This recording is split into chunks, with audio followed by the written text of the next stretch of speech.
instigator. Long before I knew enough to be afraid of what a place can do to a man. I believed that if a thing had a name and a shoreline, I could reach it. This was back when the internet still felt half invented.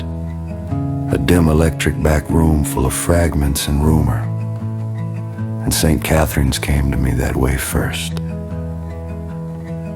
Not as a lived coast, but as a scarcity, a handful of broken facts, a few historical hints, a place with more silence around it than explanation. That silence worked on me. It made the island feel less like a destination than a dare. I was young enough then to trust curiosity, the way some men trust scripture.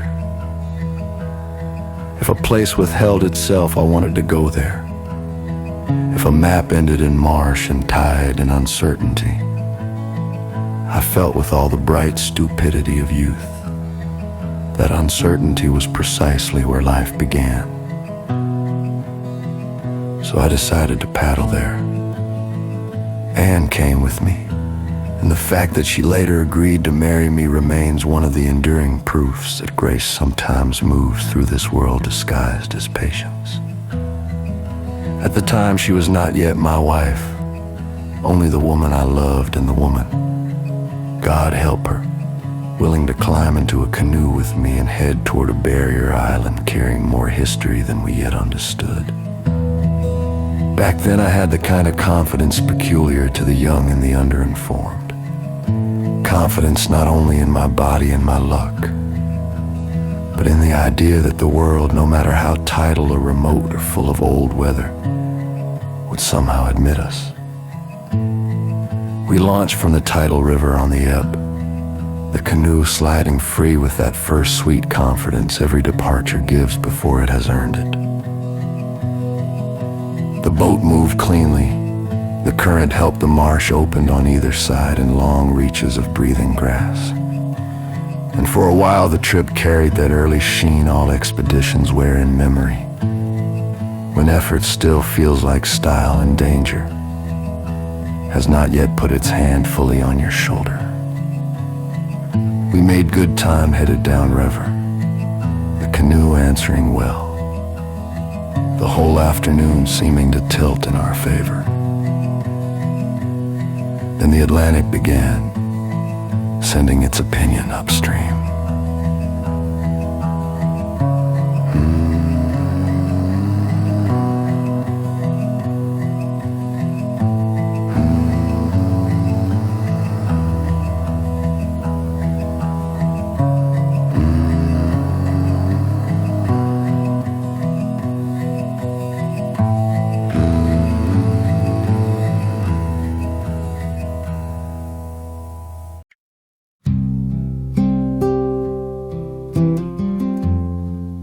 Freshened first, then the waves, and what had looked manageable from a distance began lifting under the bow in a different spirit altogether. They came rolling in against the current, steepening in the river, topping the canoe's nose in cold slaps that changed the mood at once from adventure to arithmetic. There is always a moment in such trips when romance gives way to physics, water in the boat, too much open fetch, too much confidence spent too early. I could feel the old bred foolishness draining out of me and something more useful taking its place. So I pulled for the portside bank. Han and Roscoe got out and began walking the shoreline while I hauled the canoe along beside the beach. The hull grinding and sliding over shell and wet edge and mud, all of us moving with that quiet concentration couples sometimes discover before marriage, when love is less speech than shared labor. The bank was armored with oyster shell, that sharp white coastal ruin that can make every step feel half practical, half penitential. Roscoe ranged ahead and back again, happy in the serious, useless way of dogs, while Anne walked on through the wind with the kind of steadiness that reveals character better than any candle at dinner ever could. We kept at it until we found a beach high enough to trust. It was not the sort of place I had expected to see there. It looked, in some impossible and beautiful way, like Africa. though not Africa in any informed cartographic sense, only in the deep literary sense of a boy raised on books and longing. The Africa of yellow grass, distance, isolation, and a lone tree holding up the sky. Hemingway, I thought then, might have known what to do with that light, stark yellow grass moved in the wind, while the tide filled broader pools around scattered oaks that stood apart from one another with a strange grave authority, as though each had been appointed to watch over its own little kingdom of water and dust. The ground seemed both exposed and immense. The coast had shed its Georgia clothes for a moment and put on something older, leaner, nearly mythic. We made camp at a knoll, the small rise just high enough to feel like judgment rewarded. That night, the tide came in around us with the old patient confidence of water, reclaiming what none mistake for solid ground. It licked the land below our camp and kept rising to the grass and poles and shallow margins until the whole place seemed to loosen from the continent and began floating in moonlight. I remember lying there with one hair tuned to the dart and feeling a hard private gratitude for having chosen the highest mound, because if not, well, on coasts like that, you'll learn quickly that the sentence does not need finishing. If not, the tide fetishes it for you. Morning altered everything.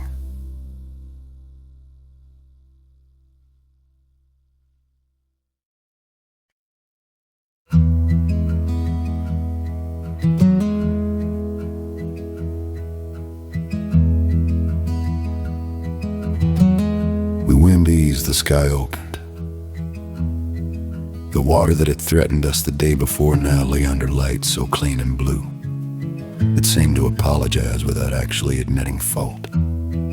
We set out again, and by noon reached St. Catherine's, coming in at the easternmost beach where it met the river.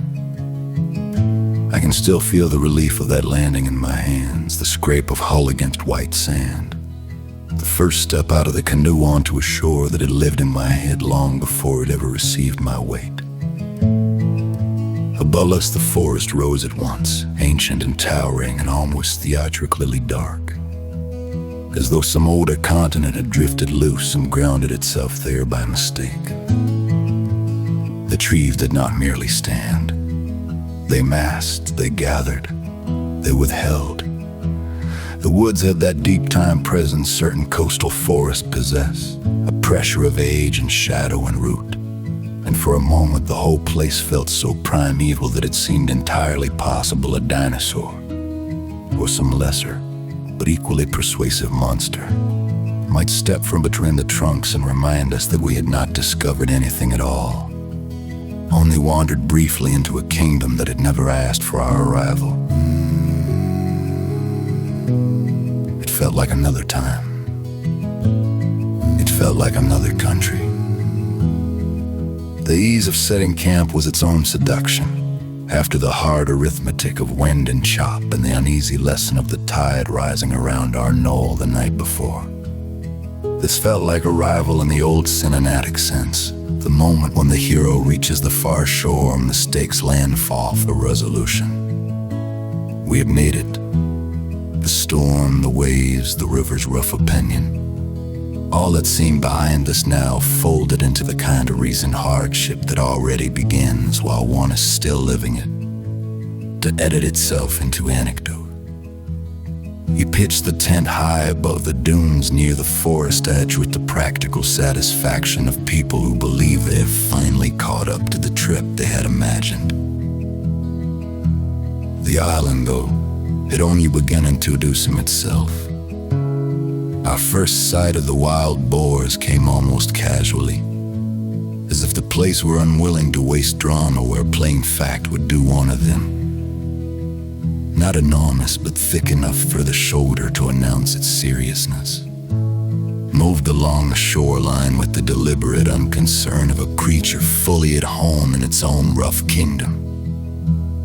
It nosed among the horseshoe crabs washed up on the beach, scavenging with a kind of ancient patience. And in that light, Late afternoon slanting gold across the white sand, the surf breathing low, the forest standing back in its dark reserve.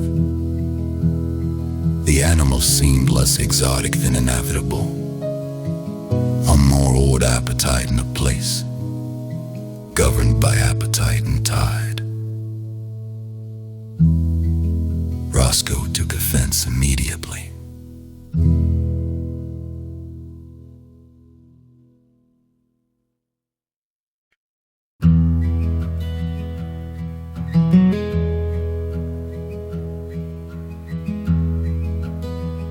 Or perhaps not offense so much as canine fascination, sharpened into courage by inexperience. He barked, lunged, tried to run the boar off with all the righteous indignation of a domestic creature, not yet educated by feral indifference. But the boar scarcely bothered to acknowledge him. It kept on ambling down the receding tide line, absorbed in its own work, while we unloaded the canoe and sorted the little domestic machinery of camp around us. Dry bag, stove, food, bedding, the humble bright objects by which human beings try to make temporary order in a larger and older world. As the sun lowered, we wandered the edge of the forest, not venturing in with any real confidence at first, only skirting that threshold where beach gives way to timber and light begins to lose its public quality. There we found the ghost forest, if that is still the right name for such a thing. The remnants of trees taken down by storm surge and king tide, their trunks toppled and left out along the beach, like the giant pale bones of some drowned epoch sun, and salt had bleached them nearly white. They lay canted and broken in extravagant attitudes, roots exposed, limbs twisted, the whole scene looking less like damage than like a gallery of weather's work. Artifacts not of civilization, but of time and force. We wandered among them with that hushed delight certain ruins produce, even when they are not human ruins. Perhaps especially then Anne moved ahead and Roscoe ranged in and out among the dead trunks, while I stood for a moment looking back toward the surf and feeling the strange doubleness of the place. Open and bright at the beach, dark and withholding just yards beyond. We did try the forest. We found a clearing and eased our way in through it, brushing past the first rink of shadow, and almost immediately the whole mood changed. The light thin sound altered. What had been merely woods from the outside became, from within, something older and more sovereign. The air cooled, though perhaps that is memory dramatizing what was really only shade. Still, I remember a sensation, not quite fear and not quite reverence, but some live mixture of the two, the distinct feeling that we had crossed not just from beach to forest, but from one order of the world into another. The trees stood in close dark company. The ground seemed to absorb our footfall. Every opening looked temporary, every shadow inhabited by possibility. Spokenness is too childish a word, and yet perhaps the only honest one. Whatever it was, it worked on us quickly enough that we breathed with little argument and some relief to retreat back into the sunshine of the beach. There is no shame in this. Some landscapes invite you and others permit only approach. At least at first, youth likes to imagine bravery as constant forward motion. Age teaches that withdrawal is often only another form of attention. So we return to camp and to the ordinary graces of evening.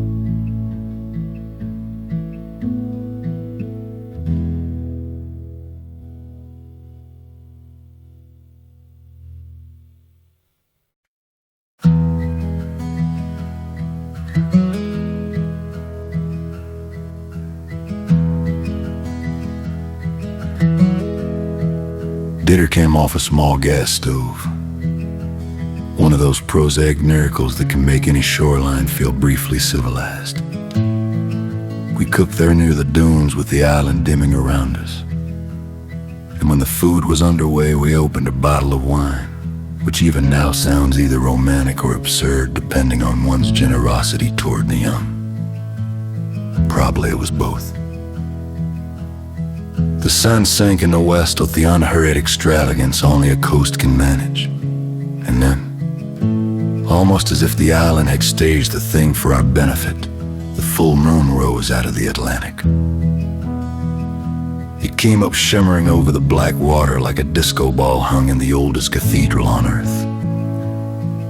I know that simile is foolishness, but there are nights in youth when the sacred and the ridiculous are not opposites. The moonlight scattered across the ocean in broken silver and white, trembling over the ink-dark swells. And the whole eastern horizon seemed less illuminated than bewitched. We sat there with our food and our wine and our dog and the day's effort in our muscles. And for a little while, it felt as though we had reached not merely an island, but the edge of the known world, the place beyond which maps tend poetic and history recedes enough for wonder to recover its full original voltage. That was the gift of the evening. Not knowledge, not mastery, only presence, a rare enough thing. Roscoe saw the boar before I did 1 second. He was beside the camp, restless in the silver light. And the next he was gone up the dune in a fury of barking that changed my blood at once.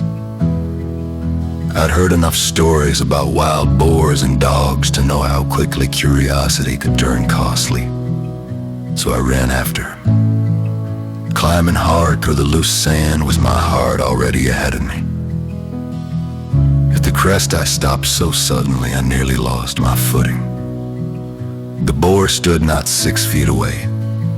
Roscoe was nowhere in sight, was just me and the animal in that cold white light. The surf sounding somewhere below us, the forest black in my back, and the boar looking at me with the flat unastonished authority of something that had not been interrupted by my arrival, because my arrival meant nothing to it.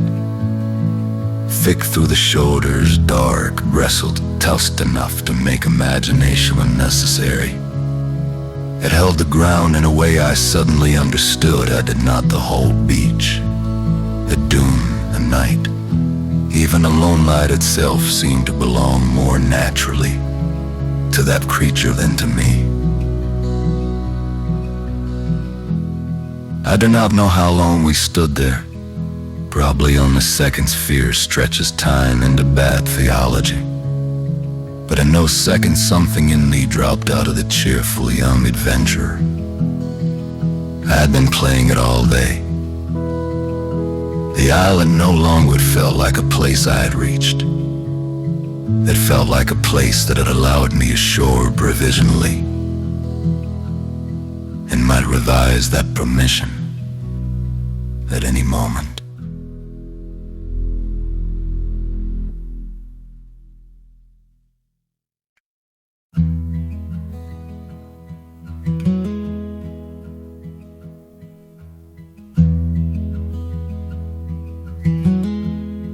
The boar snorted once, trimmed with a forceful economy I can still see, and moved off along the moonlit edge of the dune as if the matter were settled.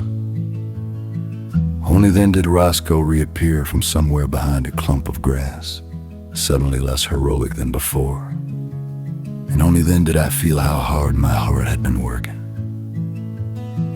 Later, while Anne slept and the tide moved in the dark below us, I lay awake listening to the ocean, and could not shake the feeling that the island was fuller than I had understood. Not haunted exactly, something denser than that. As if the ground itself had been holding its breath long before we arrived, and the boar, in its rough and different way, had only been the first thing on the island to make me feel it. In the morning, the island looked almost innocent again.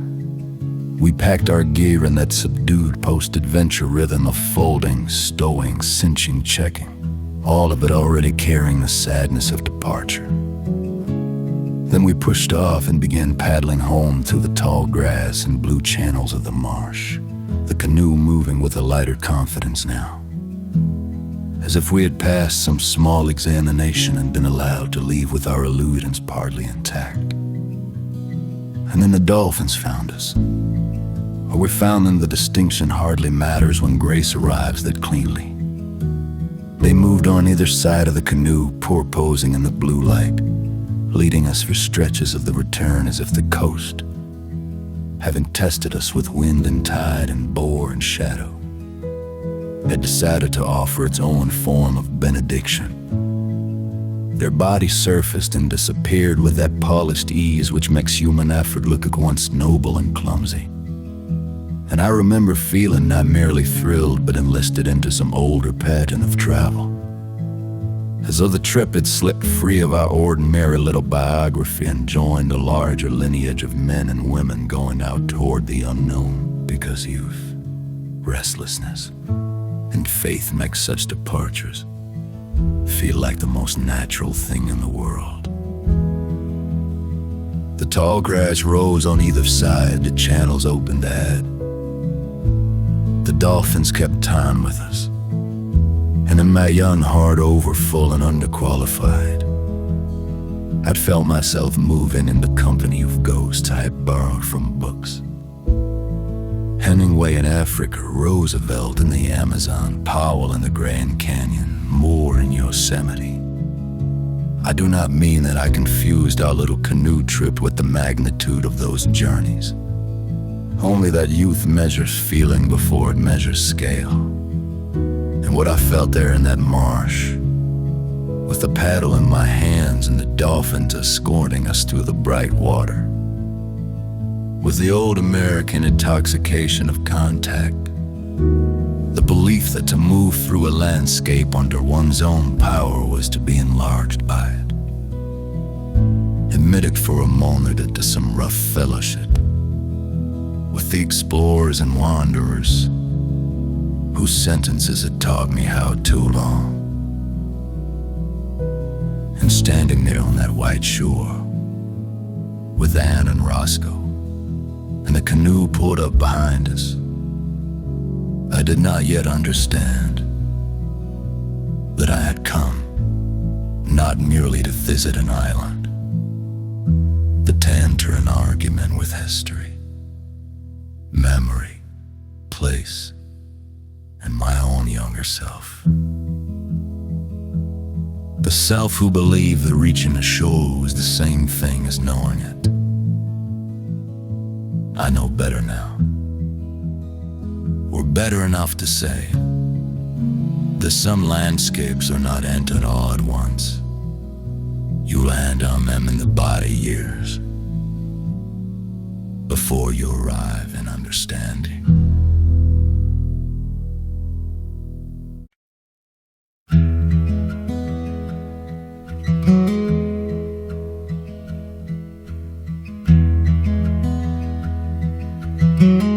The island took us in that day with its white sand and dark timber and strange Jurassic hush, but the true landing, the one that would take decades to complete, happened elsewhere and later, in memory, in reading, in the slow, grim unfolding of what the island had held before us and beneath us, and long after we shoved the canoe back into the tide.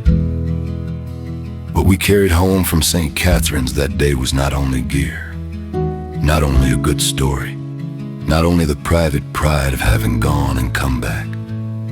We carried the beginning of an unfinished reckoning. The boar on the beach, the ghost forest, the dark woods that sent us back into the light, the moon over the Atlantic, the dolphins in the grass. At the time it all felt like adventure. Only later did I understand it was also invitation. It took me years to understand that the island I had paddled toward in youth was only the outermost version of itself. The bright physical shore a man can drag a canoe across, camp upon, leaving later, remember with a kind of golden vanity. The true island lay deeper in time, under the beach and behind the forest, below the boars and beyond the moonlit water. In those older strata where no tent had yet been pitched, no paddle lifted, no dog barked into the dark, where the land was still busy becoming itself under wind and tide in the long, patient labor of the sea. To enter St. Catherine's, honestly, I found, one had to go back before my arrival. Before any arrival, before names, before maps, before the human hunger to possess what it first learns by wonder.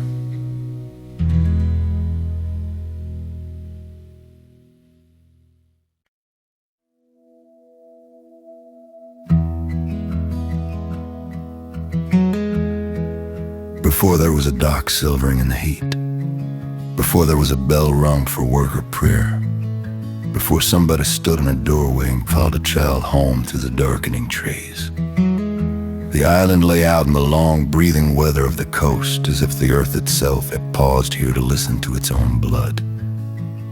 Nothing on it had a name yet. Not the bends of the creeks, not the hard white ridges where shell and bone and old seafloor lifted close beneath the skin of the land. Not the low meadows where salt leaned into grass. Not the deep interior shadows of live oak and cedar and palmetto. Graft and young could gather and thicken until it felt almost touchable, like cloth. There was only the patient arrangement of water and mud and wind, and the old bright discipline of the moon drawing whole countries of tide in and out through the marsh. The mornings began in pearl and smoke. Light came carefully to this coast, not all at once, but in pale washings, as if some large hidden hand were laying down color by degrees over the flats and inlets, over the braided oyster bars and the dark creek mouths, over the wet backs of fiddler crabs moving sideways in armies too numerous to count. The island would emerge from that first dimness slowly, with reluctance almost, with the hush of something half remembered from a dream. The black lace of tree line, the faint silver of water shouldering through sedge, the broad reaches of marsh grass bending under the small, relentless grammar of wind. Then the sun would lift higher, and every surface would declare itself sand-flashed, mud-shone like oaken muscle. The waxy leaves of magnolia and bay caught the light and gave it back changed, made softer, darker, green with shadow. Hadrids stood in the shallows so still they seemed carved there by the morning itself. And always the tides, those first great authors of the place, writing and erasing, with a hand so large no creature could see the whole sentence. At flood, they entered the creeps with the authority of kings returning to a remembered house, lifting shrimp and minnows and drift and seed, filling the marsh all the way to its secret rooms, carrying the sea inland until the island seemed to float free of the continent and the world turned liquid around it. At ebb they went out whispering, dragging long bright veils from the grass, linking behind the ring sweetness of pluff mud, the stunned glitter of stranded gulls, the clean tracks of raccoon and heron stitched across the flats. Everything here lived by that rhythm, or died by refusing it. Water entered, water withdrew. The land learned surrender early, and because of that, it lasted.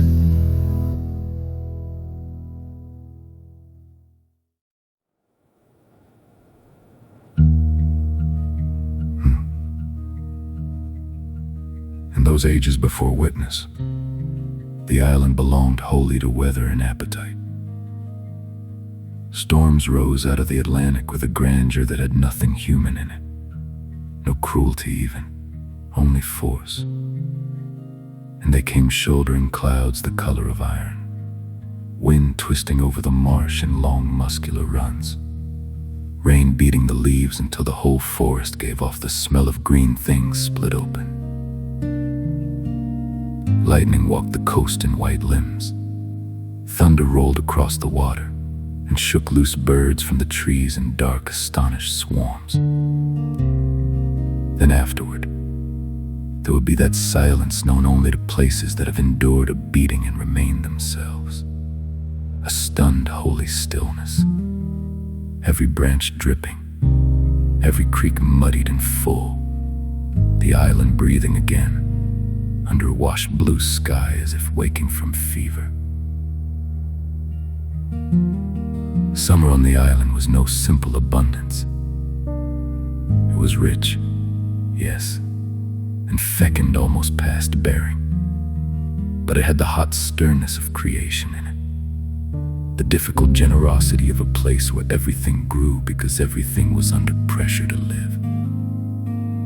The air itself seemed made of water, ferns unscrolled, vines climbed and tightened, mosquitoes rose in whining curtains from the low places at dusk, and dragonflies came after them in swift blue violence. Turtles buried their eggs in warm sand. Fish turned in the creeks like thrown metal deer, moved through the maritime forest with a grave-like tread, pausing in shafts of late sun where dust and gnats burned around them like gold filings. The boars had not come yet. The hoof that rooted and tore would belong to another age. In this first order there were only native hungers, old as the river mouths, exact as instinct. The trees made their own architecture. Live oaks spread with an authority so completed, it seemed less like growth than judgment, their limbs extending outward and downward until they held whole chambers of air beneath them. Rooms of green dimness floored with leaves and shadow. There was law in those shapes. There was shelter.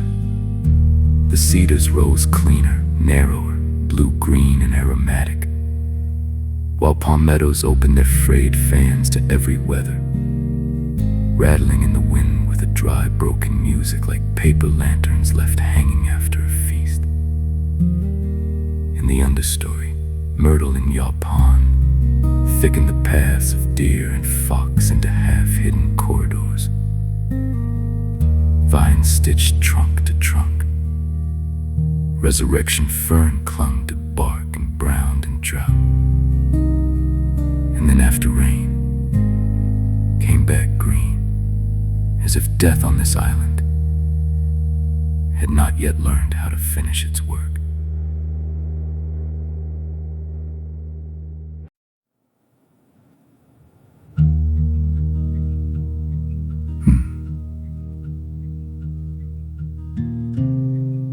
At noon, the heat pressed everything downward.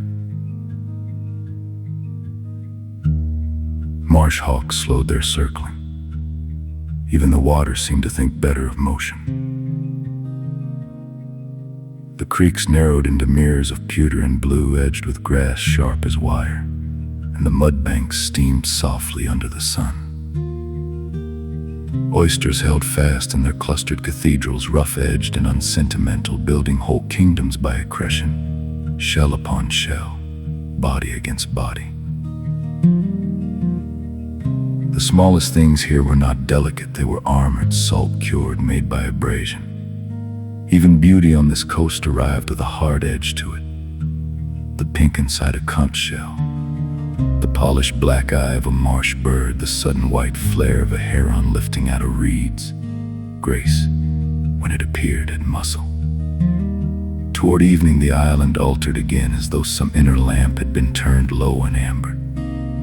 The sky widened, the creeks caught fire, long bars of sun slid through the oak limbs and laid themselves across the forest floor, where lizards paused motionless in the heat they had borrowed all day. The cicada started up first, then tree frogs, then the hidden clicking life of marsh and hammock and ditch, until the whole island seemed threaded with tiny engines of sound. Night did not fall here like a curtain, it climbed slowly from the ground. It gathered under the palmettos, pooled among roots, filled the folds of the marsh, rose through the trunks and took the lower branches before it took the sky.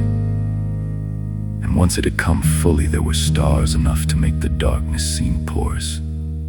a black field pricked open into distance. The moon ruled with a colder tenderness. Under its pool the creeks brightened, the marsh silver, the exposed mud shone with a slick metallic glaze. Horseshoe crabs moved along the shallows like thoughts older than language. Small fish touched the surface and were gone. Owls called from the deep woods with that lonely precision, which seems to locate not only a place but the emptiness around it. There was no firelight answering them. No woven walls, no cut path, no voice. Only the old republic of creaturely life moving under a heaven vast enough to ignore it. Yet the island was not lonely, not in any human way. It was complete solitude, as only a wound when one has first learned company.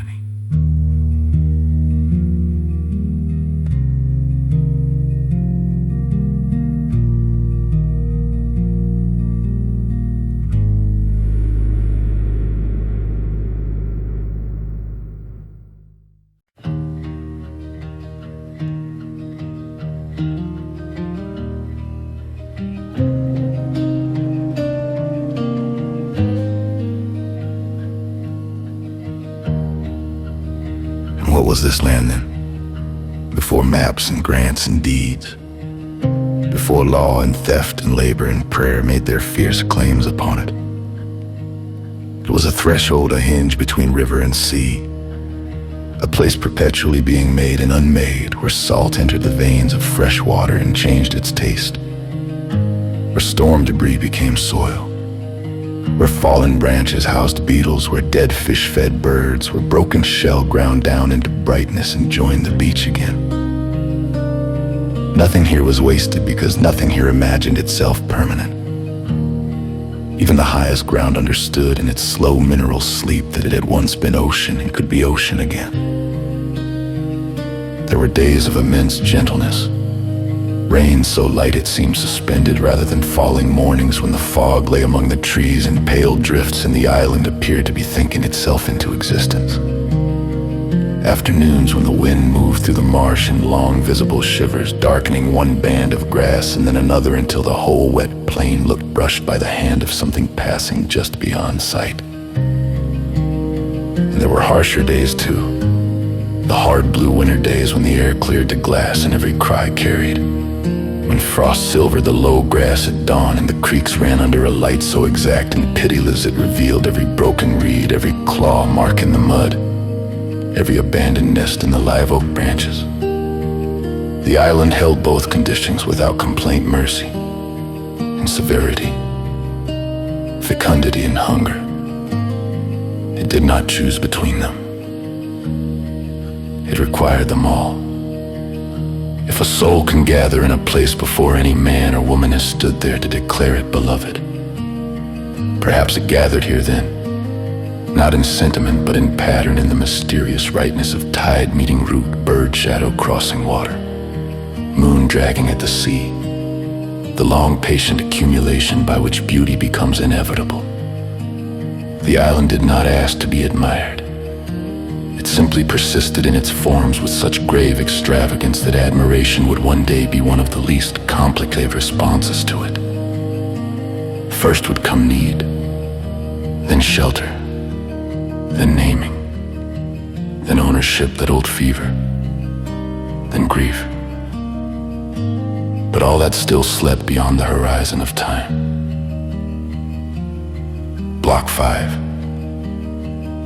For now there was only the first kingdom, the marsh rolling outward under a cold dawn, the forests holding their dark interior weather, the creeks moving in the moon's silver harness, and the land itself lying low and alert between continent and ocean, young in no calendar anyone could count, ancient in all the ways that mattered, waiting not for destiny exactly, because wild places do not wait in the manner of the human heart, but for contact, for footfall, for the first lifted face that would look over the shining grass and understand with hunger or reverence or both that this place could keep a life alive. It could.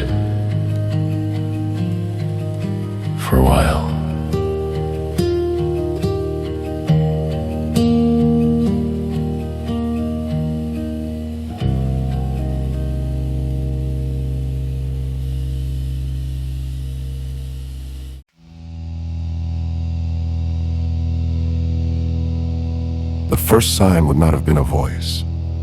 Not at first. Not the full human breaking of silence into meaning. But a disturbance in pattern. A narrow canoe shouldering out of morning haze where before there had only been current and light.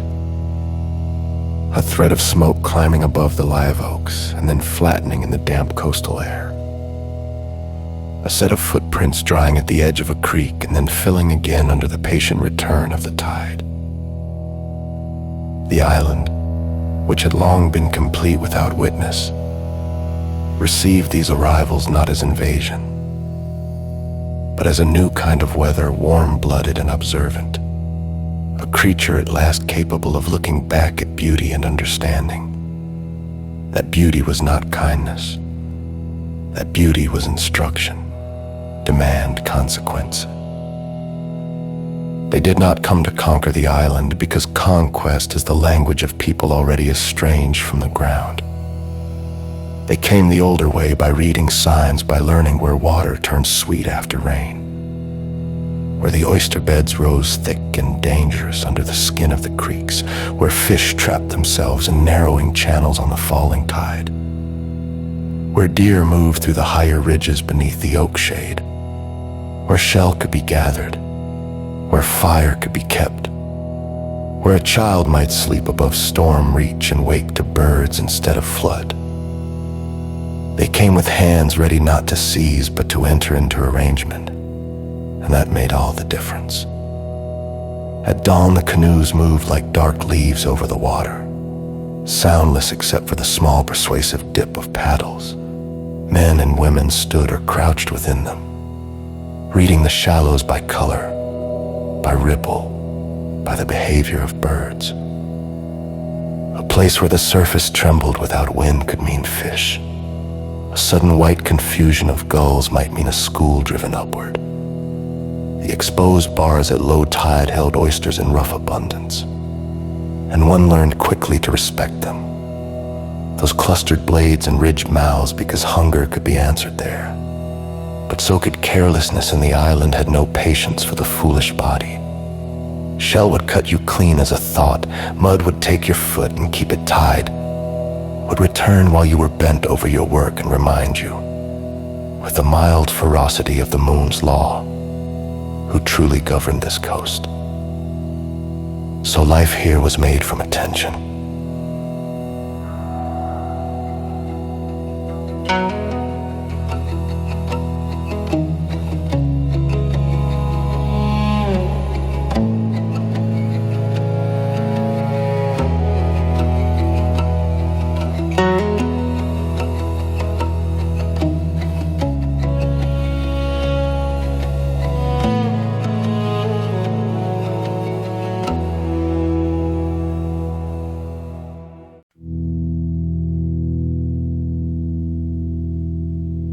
A child learned that early, not in lesson form, not in any division between play and knowledge, but in the body first.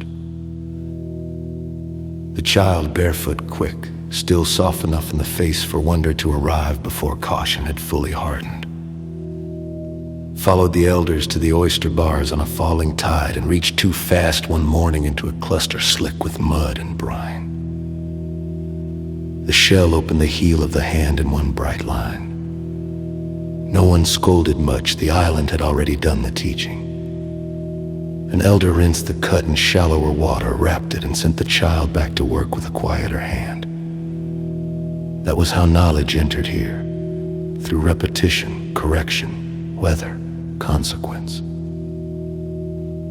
The first fires on the island were not dramatic things, no pillar of smoke announcing dominion. No grand blaze against the heavens, but low practical burning sheltered from wind. Smoke working blue through the trees, fish split and drying on racks, shellfish steaming open, meat curing, damp wood hissing at the edges. The smell of those fires entered everything, hair, skin, hide baskets, nets. The woven walls of shelters. A child grown to adulthood would carry that smell in memory. The way other people carry hymns, because smoke was warmth, preservation, evening meal, insect ward, story hour, weather sign, and the visible proof that someone belonged in the dark. The island began, under such hands, to gather human rhythm. Not the hard imposed rhythm that would come later with bells and quotas and ledgers, but a living cadence tuned to tide and season. Morning gathering, midday repair, evening cleaning and cooking nets mended under oak shade. Shells heaped and crushed underfoot, canoes turned over for scraping and pitch, children moving in and out of sight with the half-feral confidence of the well-loved. Dogs lifting their heads at every stirring in the brush, elders sitting where the light was good, hands busy, voices low and exact, telling what could be eaten now, what must wait, what plants healed fever, what creek forked and disappeared, what bird cry meant weather shifting in from the sea.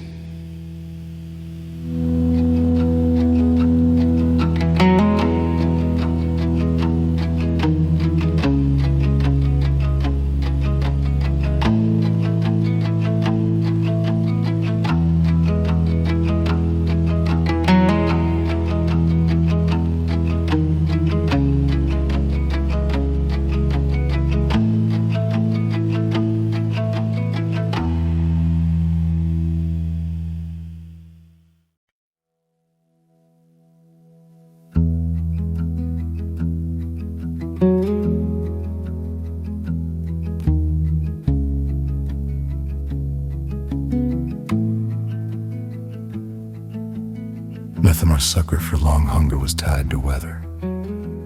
Weather to water, water to moon, moon to travel. Travel to kin, kin to burial, burial to the ground itself.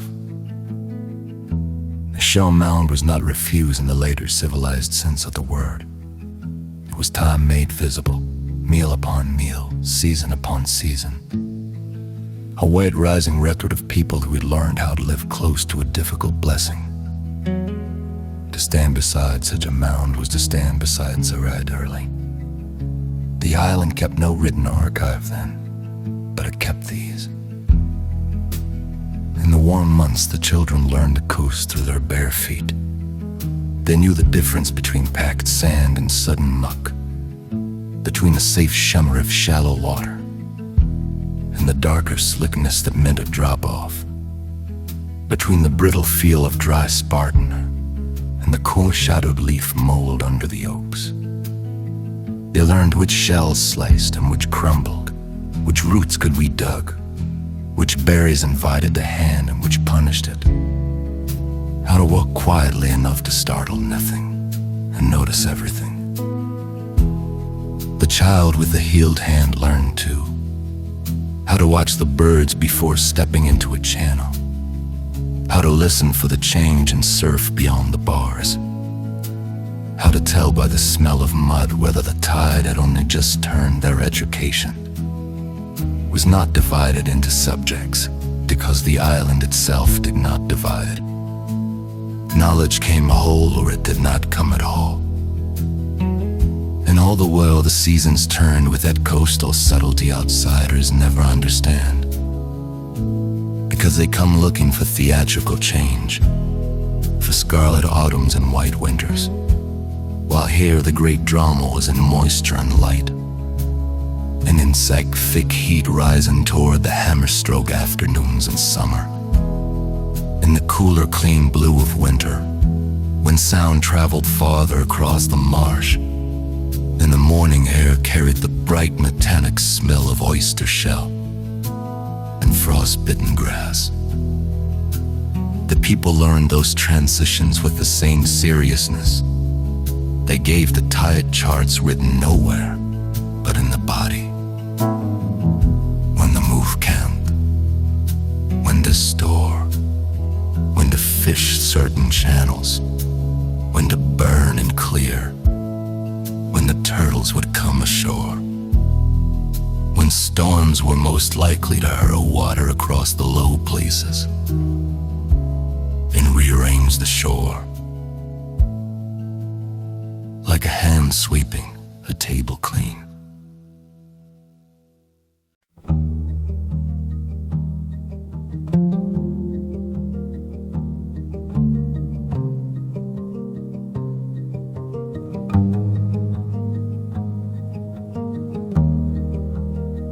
What they built on the island did not try to outshout the land. That too is a kind of wisdom now nearly lost. Shelters rose where the ground gave permission, using pole and thatch and bark, and whatever else the place on the wider coast offered. Forms made for weather rather than vanity, for airflow and drainage and nearness to work. Nothing in the mass to last forever, 'cause forever was not a promise this island ever made. The architecture of first belonging is nearly always modest. It understands that shelter is a conversation, not a monument. At night the world drew close, firelight moved against faces, making each cheekbone and brow ridge seem older, more carved, as if flames were briefly showing the stone inside the flesh.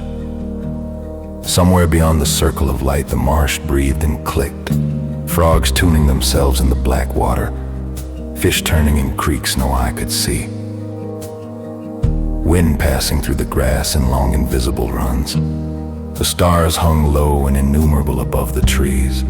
A child, looking up from beside a banked fire, might have felt the first sober amazement that would visit every people who ever lived close to weather. That the world was immense, that life was brief, and that between those two facts meaning had to be made carefully. Stories would have lived there, of course. Every enduring human place breeds them as surely as marsh breeds mosquitoes. Stories of crossings, storms, ancestor cunning, animal appetite, the habits of birds, the manners of certain creeks, the right way to greet a season. The old agreements between the living and the dead. Some would have been practical stories wearing the mask of wonder, because practicality often survives better once wrapped in awe. Some would have belonged to children, some to hunters, some to those who kept memory by speaking it over and over until it entered the grain of communal life. Around fire, language thickens. Repetition turns into law, metaphor becomes a vessel sturdy enough to carry truth across generations. And on certain mornings in the hour before full light, there would be that almost sacred stillness when the island seemed to hold its breath with the people upon it. Nets ready, paddles laid in, baskets stacked, dogs alert, smoke only beginning to rise from the night's last embers. Everyone poised inside that slender passage between sleeping and labor. And the day would commence, not with any abstract heroism, but with the difficult beauty of necessary work. And the island would give what it gave to those who knew how to ask.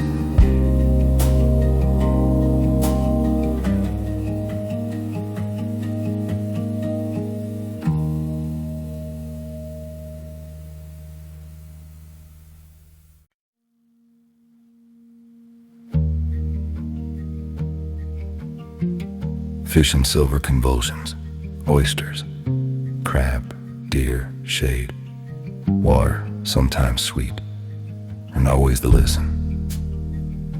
Tape but not foolishly burn, but with care gather. But remember when you move when the land says move. Stay when the storm says shelter. Know the path of the moon even when clouds cover it. Teach the children the names of things before grief has a chance to rename them. This was not innocence. I do not want the chapter to lie in that easy old American way. Turning first peoples into decorative figures moving to a spotless Eden. As if hunger were not real. As if injury and rivalry and burial and fear did not also belong to life here. They did a cut shell could fester, a storm could drown me unwary. The child could vanish from the edge of camp in one careless moment, and be mourned under the same stars that look down on feast and laughter. Life close to the elements is not pure, it is exacting. It strips pretense, it makes intelligence physical. But there was a wholeness in it, and the island knew it. Not ownership, never that. Kinship. The people were entering into the old breathing structure of the place, becoming part of its visible pattern. Smoke among the trees, dug out on the creek, shell rising in white drifts, footpaths darkening under repeated use. Children learning to sleep through the frog-crazy nights of summer, and the far-off winter cries of birds crossing black water. They would bury their dead here, they would leave tools here, broken pots, fire-hardened posts, shell rings, traces of meals and griefs and births. The island would take these things into itself and keep them long after names had changed.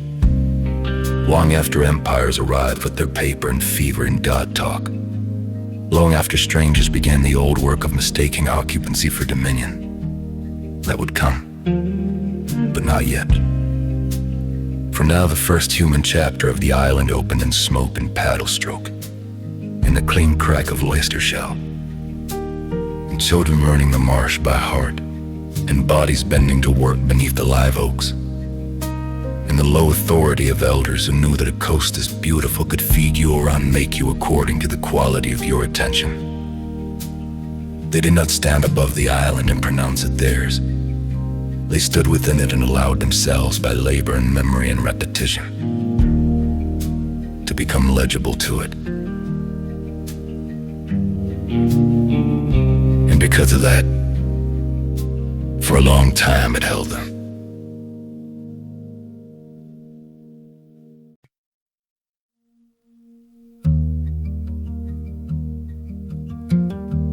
It began as calamities often do, at a distance, so far off at first that it could be mistaken for weather. Out beyond the bars and shifting miles of the coast, beyond the long breathing line where the Atlantic lifted and fell under its own iron light, there appeared on certain mornings forms that did not belong to cloud or bird or storm. Pale angles interrupting the horizon, rigid against the moving world. And though no one standing in the shallows or poling a canoe through the creeks could yet know the weight those shapes carried inside them, the island knew at once. In the old animal way, the earth knows pressure before the foot fully lands. That something had entered the order of things which was not of tide or season, and would not easily be folded back into either. At first, there would only have been reports. A canoe coming on the lake with men speaking low. A woman looking up from cleaning fish because of something in the pitch of their voices. Children sent away from the fire while elders sat together in the difficult stillness reserved for matters that had not yet become disaster. But walking in that direction, someone had seen a floating structure larger than any known boat. Someone had seen cloth held high by poles white against the sea. Someone had seen men on board pale as the undersides of fish, metal flashing at their sides, moving with the brittle confidence of people who had crossed a great distance and mistaken survival for permission. The child who had once learned the oyster beds by blood and corruption heard those voices too. By then the hand had long since healed, though a thin pale seam still crossed the skin where shell had opened it. Such marks become memory before they become scar. The child sat just beyond the ring of adult talk, close enough to hear tone, too young to be invited fully into meaning, and watched the firelight move over the elders' faces in a way that made even familiar mouths seem stern with the weather. No one said enough for certainty, and that's how fear first enters a community, not as declaration, but as a mission. Children are expert readers of a mission. The coast had always carried rumor, storm rumor, animal rumor, the rumor of another village's feast or sickness or burial. But this was a harder kind. It came not only with strangeness, but with intention.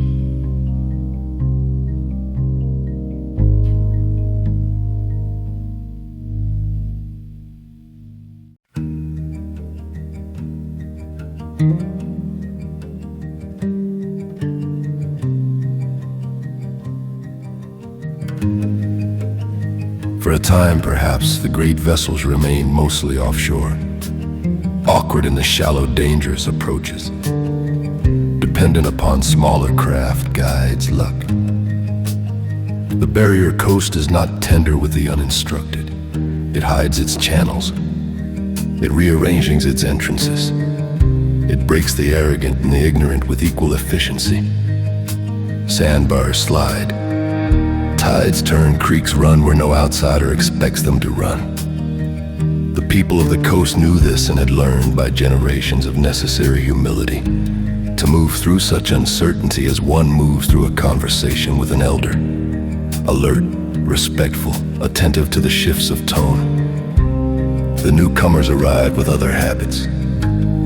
They brought cross, blade, flag, fever, and the old European appetite for reducing mystery into territory.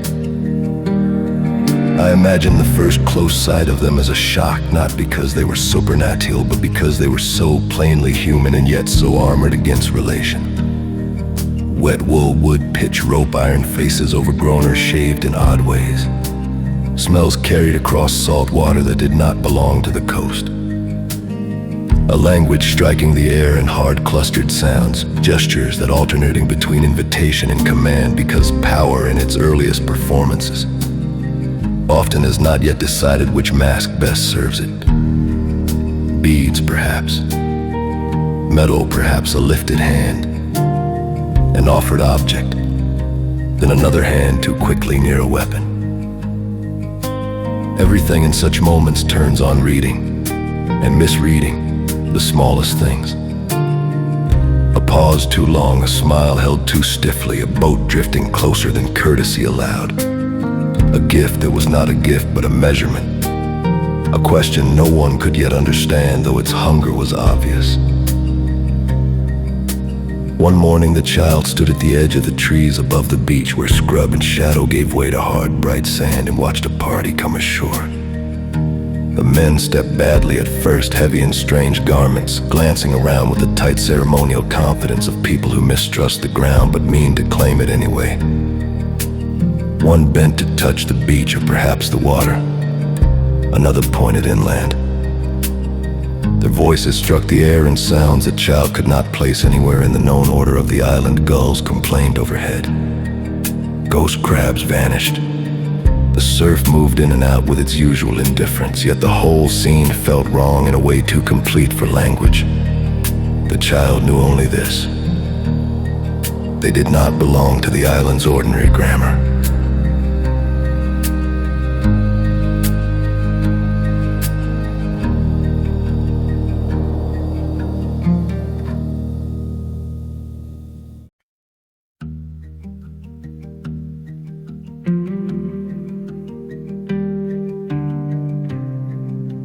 The island watched all of this the way it watched storms gather over open water, with no haste and no mercy, because land does not intervene in human folly. It only receives the bodies afterward. The live oaks went on lifting their heavy green chambers into the weather. The creeks ran in and out under the moon's command. Oysters thickened on the bars, fish moved in the channels. Yet something subtle had entered even the unmarred morning light. Not visible exactly, but present, is when one tastes metal and well water and knows that some hidden pipe has begun to fail. The strangers came from worlds built upon hierarchy written into stone, parchment, altar, and bloodline. And wherever such worlds landed, they carried a restless need to rank what they found, to name it, convert it, tax it, reorganize it, use it. A marsh to them was rarely a breathing borderland with its own intelligence. It was an obstacle, or a resource, a wasted ground awaiting improvement. A village was not a living knot of memory and kinship unless it could be entered into their ledgers of allegiance. A sacred place was not sacred if they had not first approved the form of its holiness. The tragedy of empires is not simply that they conquer, it is that they are already deaf. Still, first contact is seldom one clean scene. It comes in broken approaches, in sightings, exchanges, evasions, wary returns. The people of the island and the nearby coast would have measured these newcomers as hunters measure an unknown animal. By track, appetite, speed, smell, pattern. Where did they want beyond the obvious? Were they hungry for food, for water, for women, for captives, for souls, for roots, for knowledge, for obedience?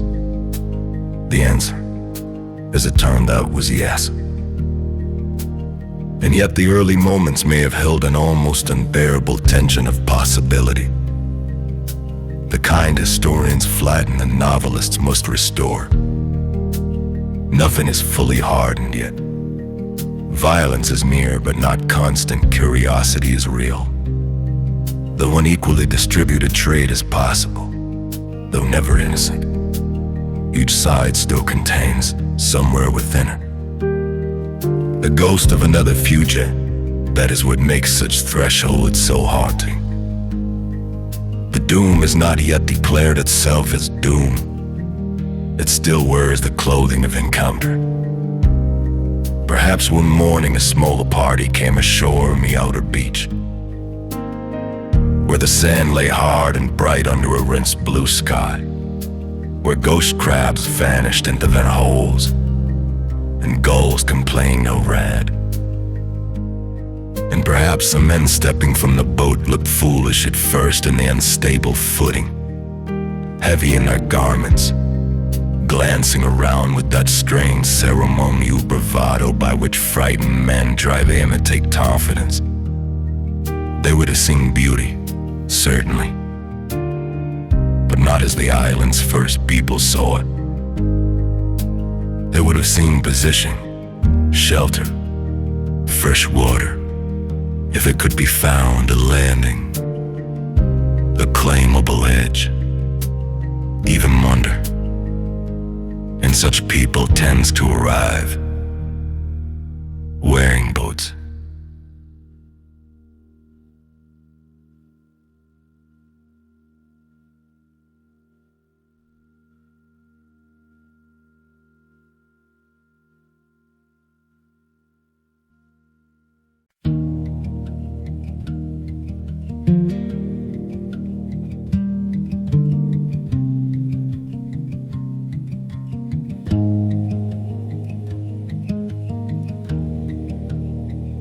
Behind the dunes, the maritime forest waited in its green shadow, all fragrance and concealed passage.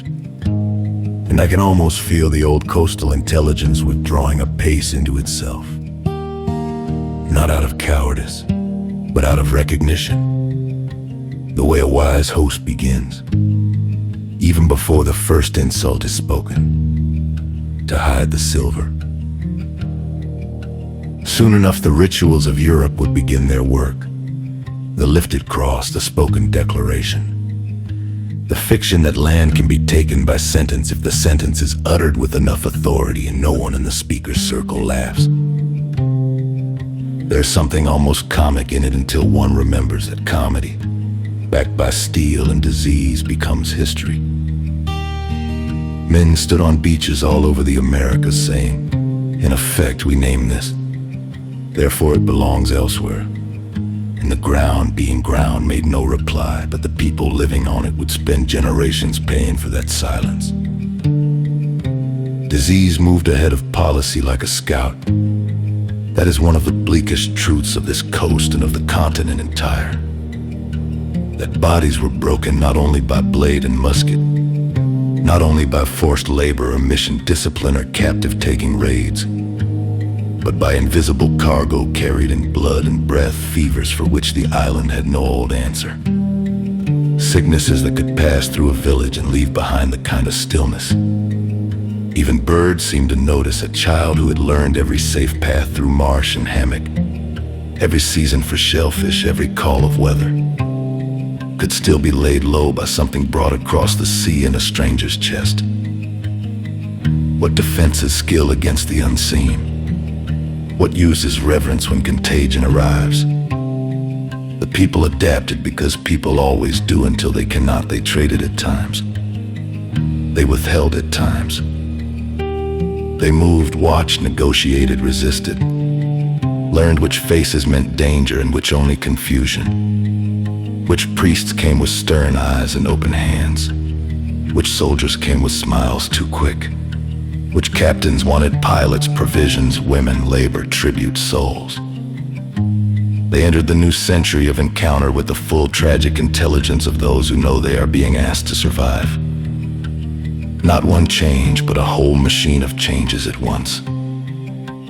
And over all of it, the island remained itself. Though not untouched, that is another difficult truth. Places endure damage without becoming unrecognizable overnight. The creek still shone at evening. The marsh still went bronze under winter light. Fog still lay among the trees on cool mornings, as if the land were trying to remember its own first thoughts. But now there were other sounds threading the wind. The chop of foreign oars, the ring of work metal, the abrupt bark of command in an imported tongue, the cough of someone sick in a way the old remedies could not ease. The new world did not replace the old at once. It entered it like brackish water entering fresh, changing the taste first, then everything else.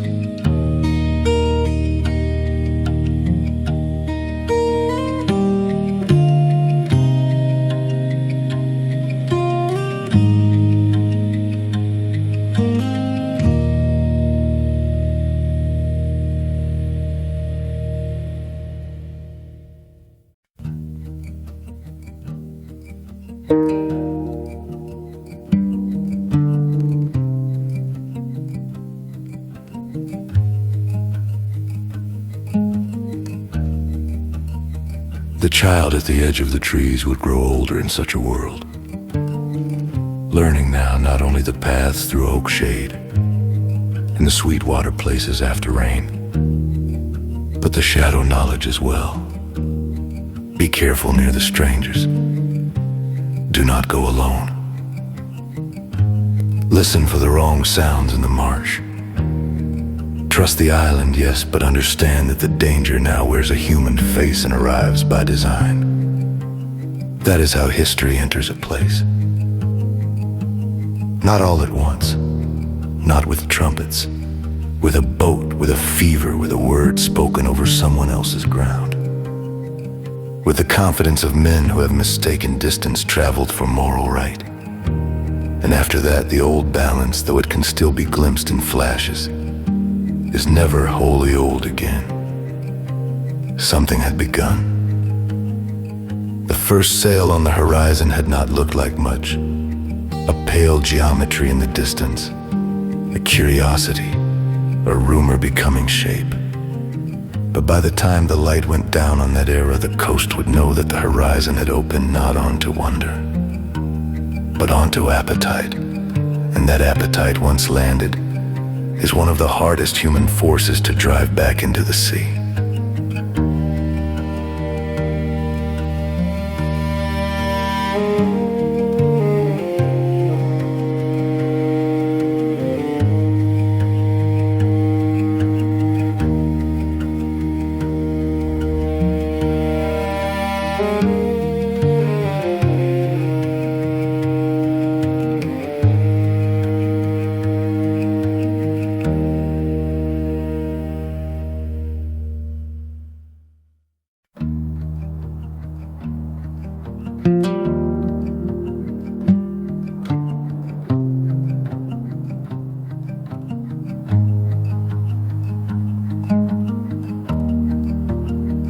After the first sails had become a pattern and not an omen. After the rumor of strangers had hardened into the hard fact of their return, the island entered another age. Though ages in such places do not arrive with the clean edges historians like to give them. They seep in, they stain, they alter the taste of the air before anyone can say exactly when the old season ended and the new one began.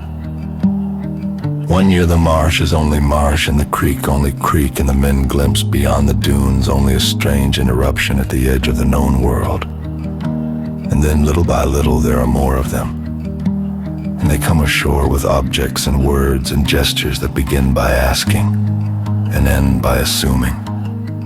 And what first seemed transient takes on the posture of permanence. The priests were among the most bewildering soldiers one could understand, at least in the bleak old human way. Men with metal and orders, men whose bodies had been taught to move in straight lines and whose eyes kept measuring distance, compliance, resistance. Traitors to belong to an intelligible appetite. They wanted shell, food, guidance, labor, skins, routes, whatever could be carried off or exchanged. But the priests arrive carry another form of hunger, less visible and in some ways more invasive. Because they wanted not only passage through the land or use of its people, but entry into the hidden interior chambers where a people keeps its meaning, its burial ways, its stories about the beginning and the end, its agreements with the dead, its understanding of rain, suffering, fire, blood, mercy. They came to alter the unseen architecture.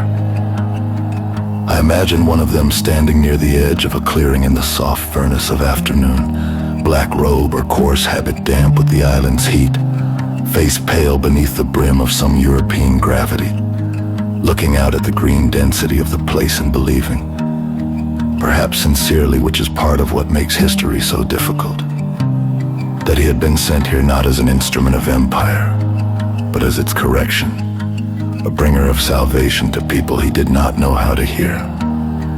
Around him the island would have gone on with its usual unconcern. Insects ticking in the grass, resin warming on pine bark, the low tidal breath of the marsh just beyond the trees. And yet with him came the whole enormous confidence of Europe, altar and crown and scripture and punishment, all the machinery by which conquest learns to call itself love.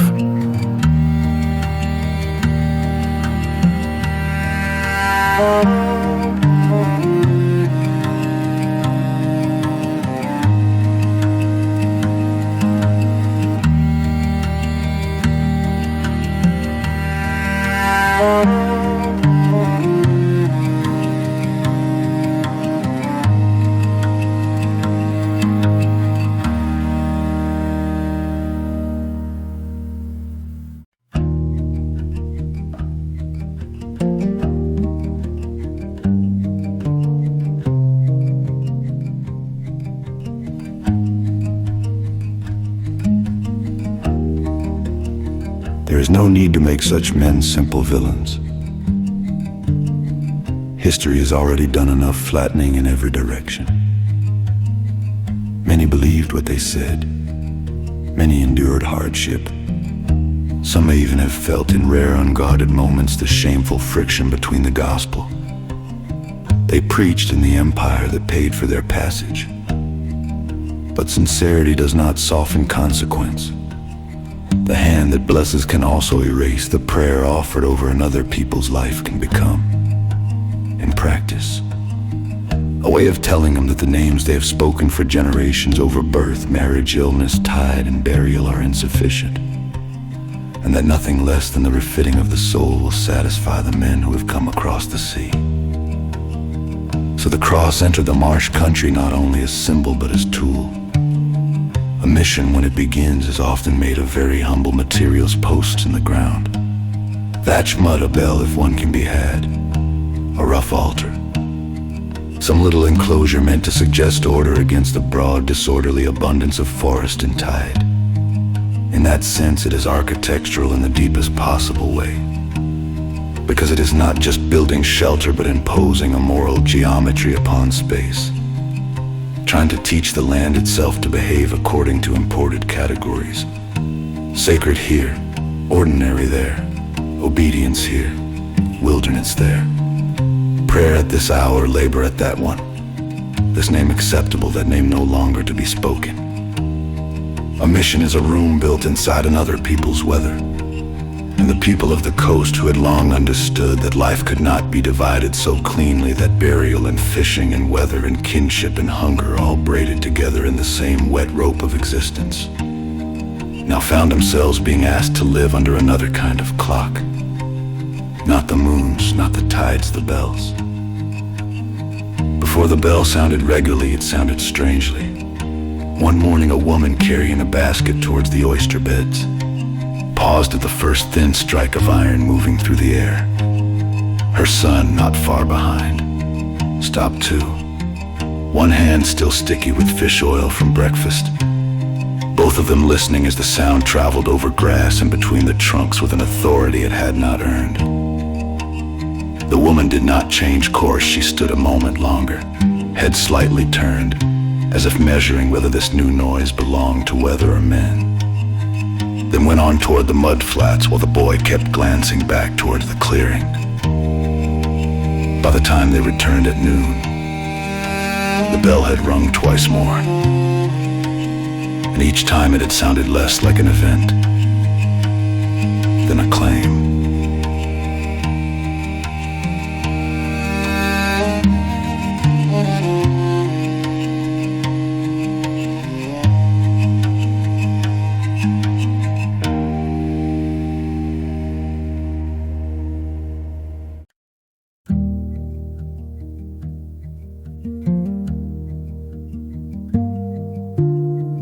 I can hear it. That foreign sound going out over the marsh one bright morning. Some iron tongue striking the air and sending a thin command to the trees. And I can feel, even now, the profound discourtesy of it. Not because sound itself was new to the island. There had always been cries, calls, chants, paddles, laughter, the crack of shell, the night racket of frogs and insects. But because this sound presumed authority before earning relation, it did not ask to join the place. It announced that a new center had been installed. Bells are greedy that way. They call the body, they call the hour, they call obedience into being. And once a people has been made to gather by another people's sound, a great many other changes become easier to accomplish. Children were especially vulnerable to such rearrangements, as children always are when worlds overlap and one of them arrives, tearing punishments. A child can be drawn by novelty, by cloth, by metal, by food, by the theater of ritual, by the simple persuasive force of repetition. Come here. Learn this word, make this sign answer to this name. A generation can be turned not all at once, but by accretion. By small daily substitutions that seem manageable in the moment and irreversible only later. Language bends. Gesture bends. The old stories are spoken more quietly. The prayer is said in two ways for a while, and in one, and perhaps only remembered in fragments by the very old. But the island had not become passive merely because strangers had built a chapel. People negotiated, withheld, adapted, performed the compliance when necessary, carried one meaning on the face and another under the ribs. Any honest account of this age must allow for cunning, fatigue, compromise, grief, and the practical intelligence of survival. There were conversions, yes, but there were also continuities hidden inside conversion. Old beliefs dressed in tolerated forms, ancestral understandings slipping beneath imported doctrine like fresh water moving under a skin of tide. Human beings under pressure are rarely as surrendered as official records would like them to appear. Still, the damage deepened.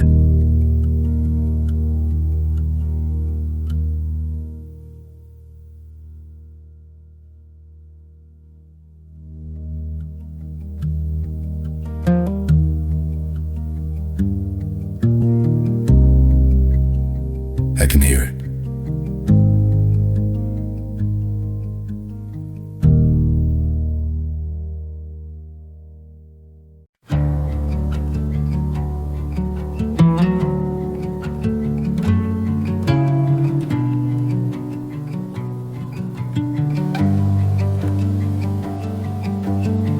Disease moved through the villages with a ruthless intimacy. the soldiers could never have achieved on their own fever in a child's forehead, rash on a woman's arms, a cough that would not leave a man's chest. Old remedies tried with hope, then with desperation, then with the terrible growing knowledge that this time the leaves and roots and smoke and poultices would not be enough. The dead once folded into burial custom with all the gravity of a known world, now came too quickly, too strangely, in numbers that made ordinary mourning feel overrun. Whole houses fell silent, cooking fires went out for want of hands. Dogs wandered between doorways looking for people who would not rise again. One evening, after a week in which too many names had already been spoken over fresh earth, the same woman who had paused at the bell washed her daughter's face with a cloth cooled in creek water and felt the heat in the child's skin answering back. Outside, frogs had begun in the low places. Smoke bent under the damp air. Somewhere in the clearing the bell rang again, smaller now with distance, yet impossible not to hear. The woman pressed her palm to the girl's forehead and listened, not to the bell but to the breathing between them, as if by listening hard enough, she might keep the child's life from slipping its hold. That is how large histories enter the body, as fever in one room, fear in one hand, prayer spoken low. So the night itself must lean closer to hear. What is a village under such pressure? It is not merely reduced in number. It is shaken in confidence. The old knowledge has not failed exactly. That would be too cruel and too simple a statement. The old knowledge still knows the tide, the fish, the deer, the storm signs, the sweet water places after rain. But before the unseen cargo of Europe, it cannot fully defend the body. And so terror enters not only through death, but through doubt. If the island has always taught you how to live and now people are dying despite that teaching, what becomes of trust? Not trust in the island perhaps, but trust in the continuity between world and body, in the inherited bargain by which right attention yields enough survival to carry culture forward.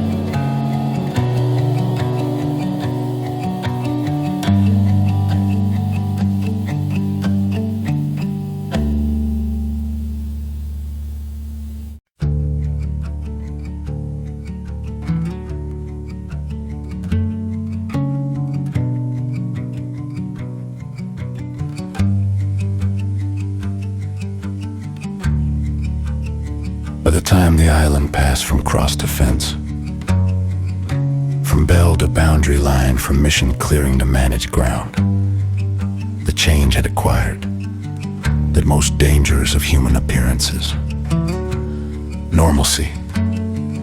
What had once entered as intrusion now began dressing itself in routine. Men walked the land with purpose and instruments. They measured, they marked. They spoke of acreage, yield, stock, drainage improvement, as if the marsh and hammock and oak ridge had been waiting all along for the firm hand of arithmetic to release their hidden meaning. This is one of the oldest American delusions, that a place does not fully exist until someone with a document has reduced it to units, prices, future returns. So the island was translated, not from one language to another, which can still leave room for soul, but from life into use. A line scratched on paper in some room far from the creek became a path cut through brush. A claim spoken by a man in boots became a tree blazed at shoulder height. A number entered in a ledger became a fence running where deer once crossed easily at dusk. What had long been read by tide, by bird sign, by shell bank, by the memory of who had buried whom under which stand of trees, was now read by survey and title and the stiff legal fictions of empire, each one insisting that land, if properly named and signed over, might be made obedient to appetite. And yet the island did not look obedient. It looked as it always had looked, which is part of how power performs its most consequential work. The light still came silver through the marsh at dawn. Fog still lay low among the live oaks on cool mornings. The creek still filled and emptied under the moon's old command. The whole place still possessed that grave, extravagant beauty which could make a man believe he loved it while he was in the very act of injuring it. But now there were other marks in the scene. Axe blows, stumps, ruts, openings, where forest had been thinned. Rough structures going up where the ground stood higher. Posts, storage sheds, landing places made less for wonder than for extraction. The geometry of possession began to show itself.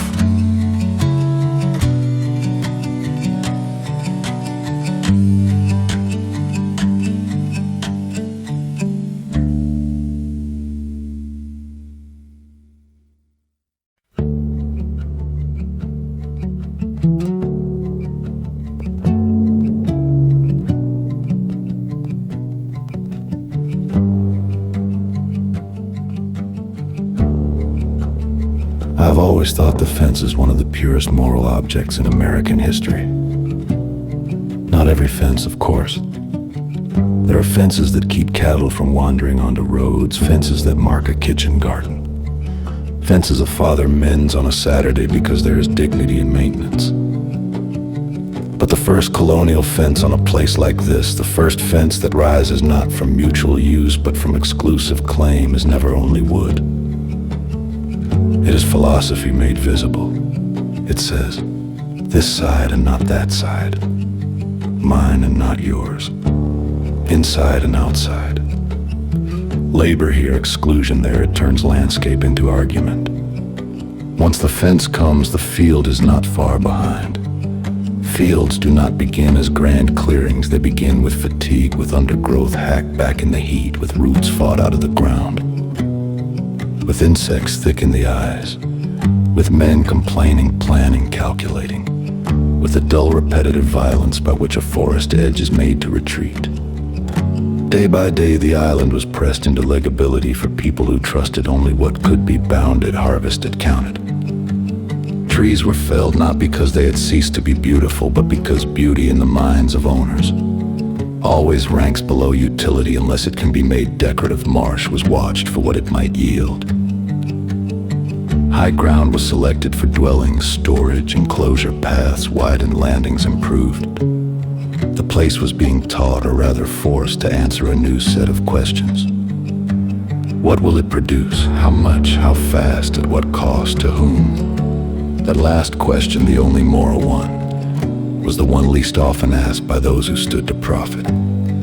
For the labor such transformation required could not be supplied by wish, nor by piety, nor by the fragile ambitions of the men who claimed the island colonial projects.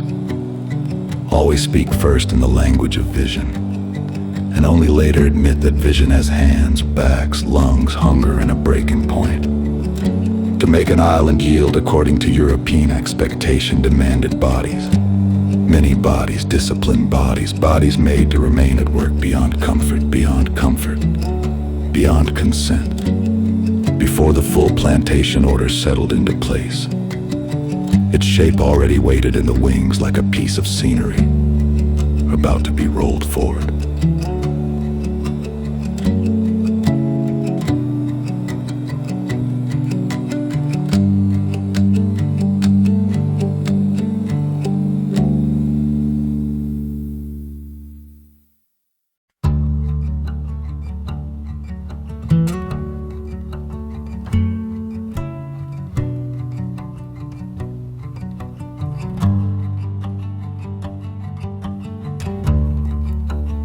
The men who planned these things rarely thought of themselves as villains.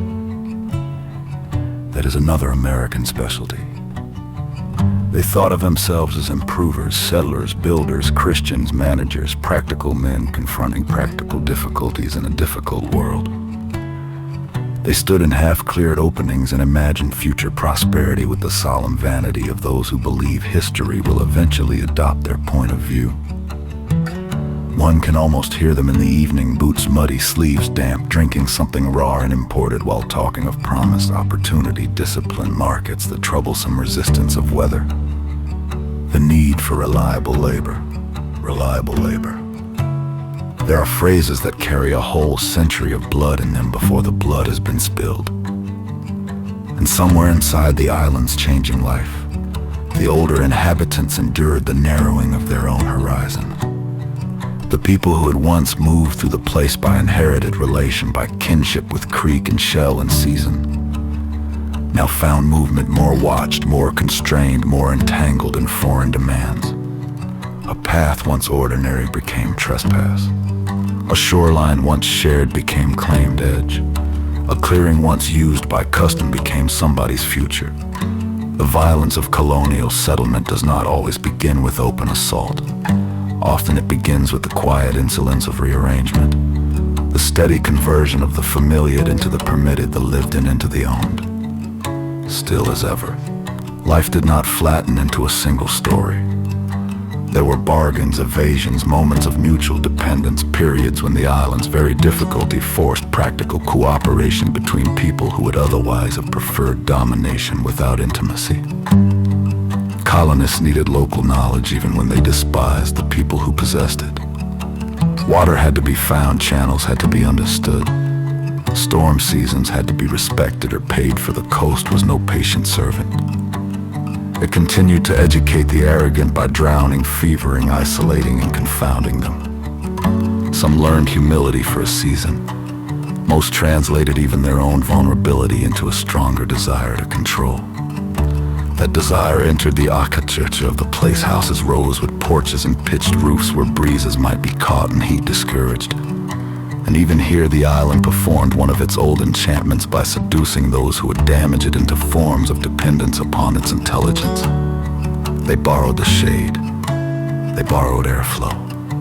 They borrowed local materials, local sitting wisdom, local adaptations developed by others. Human vanity likes to call such borrowing invention.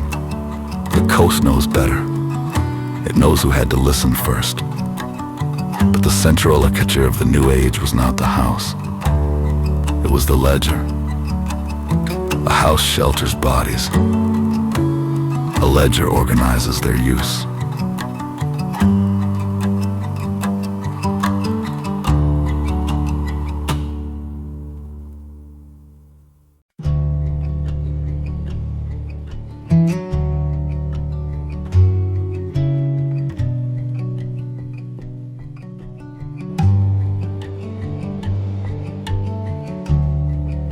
There is something coldly astonishing in the rise of account books over landscapes that had for centuries been understood.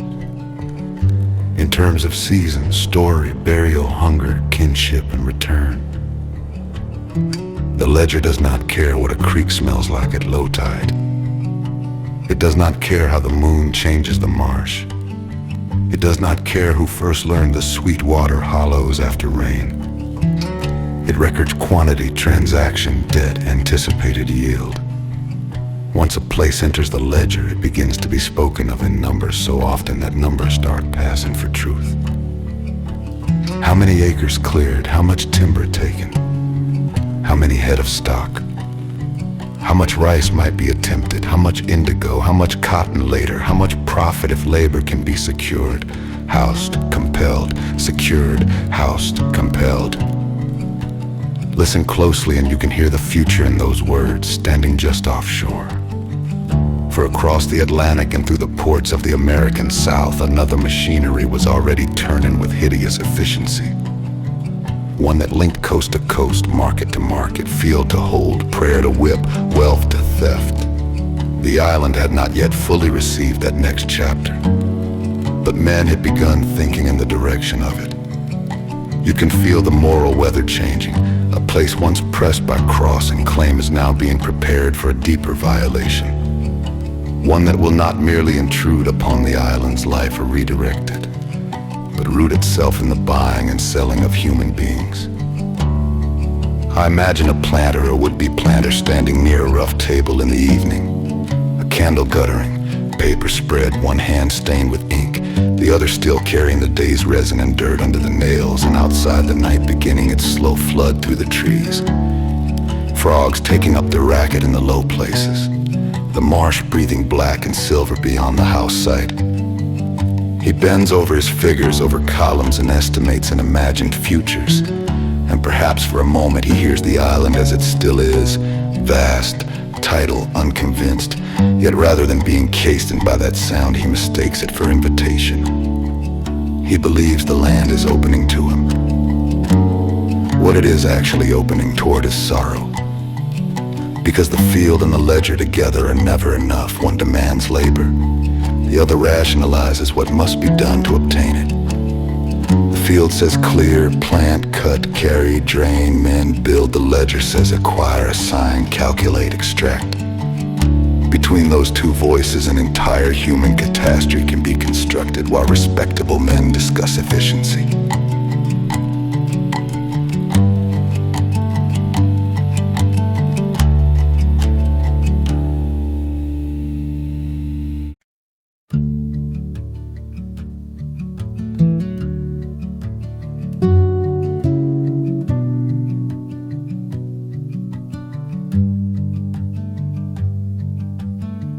The Ireland in these years must have felt double even to those without the language to call it that beautiful and narrowing, generous and threatened. Full of birdsong at dawn, full of calculation by dusk. The old life had not vanished, but it had been pushed to the edges, into the unrecorded places, into memory, into caution, into those last regions where a people keeps itself alive while the official story moves elsewhere. Smoke still rose. Fish still flashed in baskets. Children still learned what they could from tide and season. But now there were also wagons or dragged timbers, shouted instructions, marked boundaries, the rough clatter of enterprise. The island had entered the era in which beauty begins paying rent to power. And because history in this country is so often the story of one injustice preparing the room for another, the next arrival was already implicit in the shape of things. Not yet visible on every morning tide, not yet audible in every stand of trees, but coming in ships, coming in chains, coming with knowledge the owners would use but never honor, coming with songs that would survive what men intended not to survive, coming with grief enough to darken generations and strength enough to build them anyway. The island did not know their names yet, but it was being made ready for their labor. As if the part of the story when the air changes before the storm breaks, when animals go still, when a household feels weather moving, and even before the first drop strikes the porch roof. The field is there, the fence is there, the ledger is open. The men with plans are restless, the claims have hardened. The old inhabitants are cornered between memory and pressure. A machine has been assembled in pieces, and only one essential component remains missing. Human flesh. That is the obscenity at the heart of the colonial dream in this place and so many others. That after all the language of civilization, after all the prayers and surveys and legalisms and improving talk, the system reveals at last what it has been hungry for all along. Not simply land, but bodies to spend on land, bodies to make wealth physical, bodies to absorb heat, fatigue, punishment, diseases, bodies to be named as property in the same cold hand that tallies barrel counts in a crate. Once the thought becomes thinkable, history accelerates. The island still glittered under winter light. The marsh still gave back the moon in broken silver. The wind still moved through the live oaks with the old grave sound of endurance. But now, in one room at least, a ledger lay open on a table. And that open ledger was as ominous as any sail on the horizon.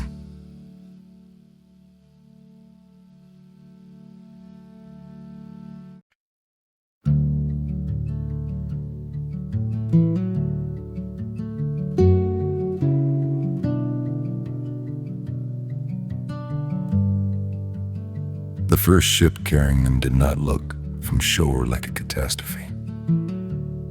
It came the way ships always come to barrier coasts, carefully, suspicious of the shoals, the hull moving with a kind of wary patience through the shifting light of the Atlantic.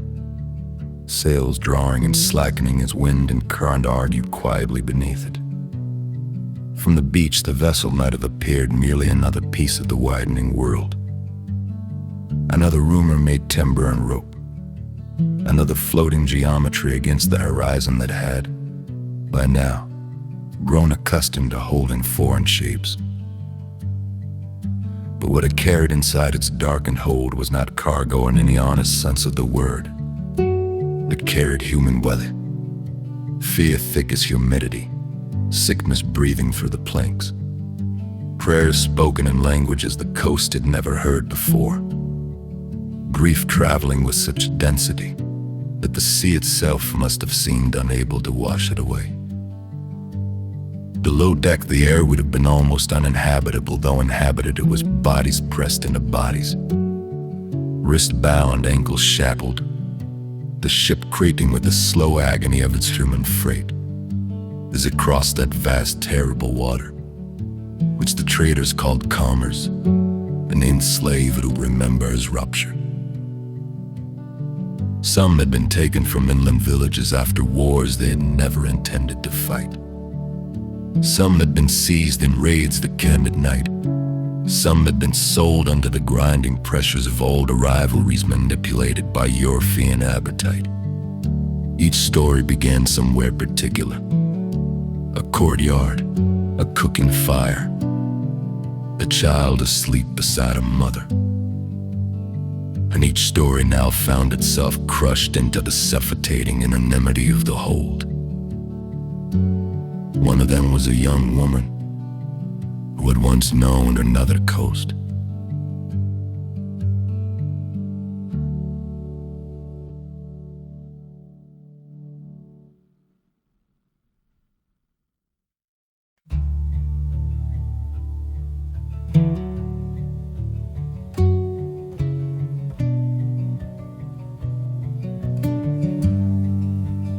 Not this coast.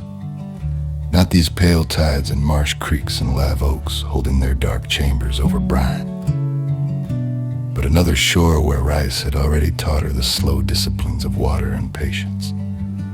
Where her mother's hands had shown her how grain answers best when flood and sun are kept in right relation.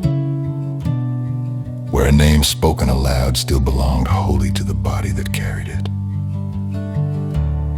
Let me call her Abena for now, not because the record grants me certainty, but because a human life deserves more shape than the hold allowed.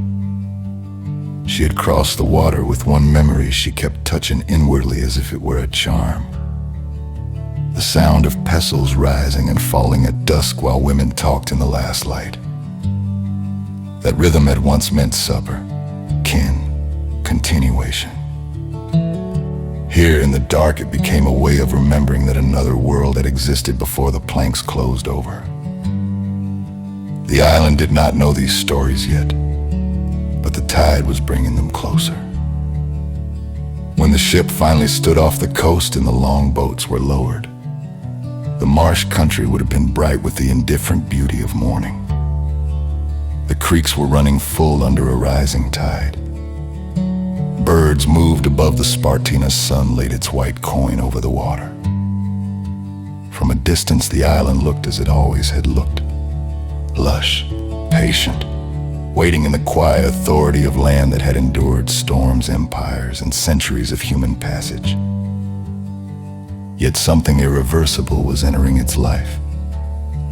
The first Africans to step onto that sand did not step as immigrants, not as explorers, not as settlers or pilgrims or any of the words later centuries would use to dignify movement across the sea. They stepped as property in the eyes of the men who brought them. Bodies entered into the same accounting system that had already begun measuring fields, timber, barrels, profit. Their names, which had once rung clearly in other places, were now obstacles to be replaced. Their histories were inconvenient, Their languages were noise. The ledger preferred numbers.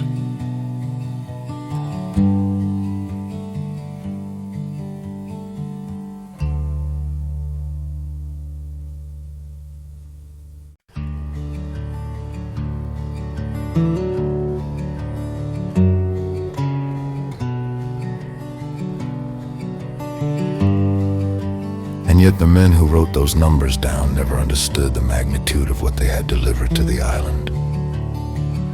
For the Africans did not arrive empty. They brought with them knowledge shaped by coastlines older than this one, by rivers larger than any creek in Georgia, by fields cultivated through generations of patient observation. They knew rice not merely as grain, but as landscape, as water management, as seasoned discipline, as the careful choreography between soil, flood, sun, and human hand. They understood tidal agriculture in ways the Europeans who purchased them could not have invented alone in 100 years. Their labor would build the wealth that planters claimed as genius. But they brought more than agricultural knowledge. They brought memory. Songs whose cadences carried the weight of entire villages' rhythms that had once been played on drums now forbidden by fear. Herbal knowledge of plants that healed fever and soothed wounds, stories threaded through animal trickery and ancestral wisdom. Names of spirits, names of rivers. The remembered feel of rain on different soil. These things traveled with them invisibly, carried not in trunks or bundles, but in the stubborn archive of the human mind. On the first days, however, such richness would have been nearly impossible to feel. Those early hours on the island must have been filled instead with bewilderment and pain. Bodies stiff from confinement stumbling onto unfamiliar ground. Eyes adjusting to the blaze of coastal light after the dimness of the hold. The taste of salt in the air, different from the salt they had known. Voices shouting in languages half understood or not understood at all. Hands pushing, pulling, inspecting the market atmosphere, clinging even here at the edge of the marsh.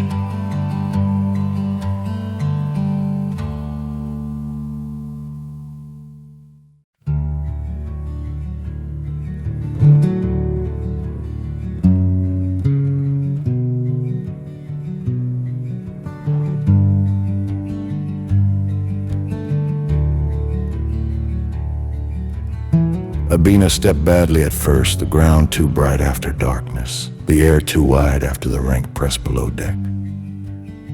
She did not understand the shouted words, but she understood hands. She understood the look of men appraising bodies for use. She understood that the light here was beautiful in a way that made the cruelty harder to bear, not easier. A gull crossed overhead. One of the other women beside her began to cry without sound ahead.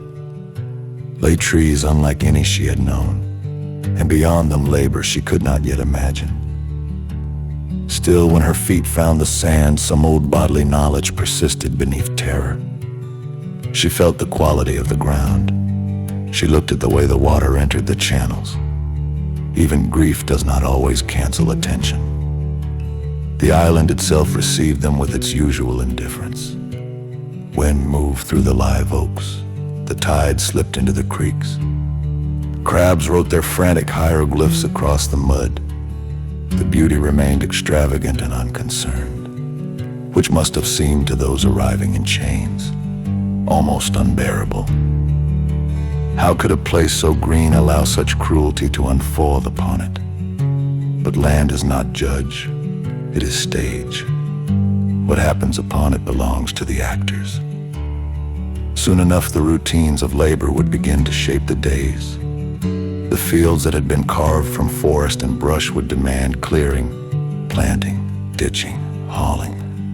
Under the hard white hammer of southern sun, the enslaved would learn the new rhythms forced upon. Work at first light, work through heat, work through exhaustion. Work under the watchful eyes of men whose authority was backed by whip and gun and law. The island's fertile promise would be wrung from bodies made to carry burdens they had never consented to bear. Yet even here, under this weight, something extraordinary took root. Human beings do not surrender their interior lives easily.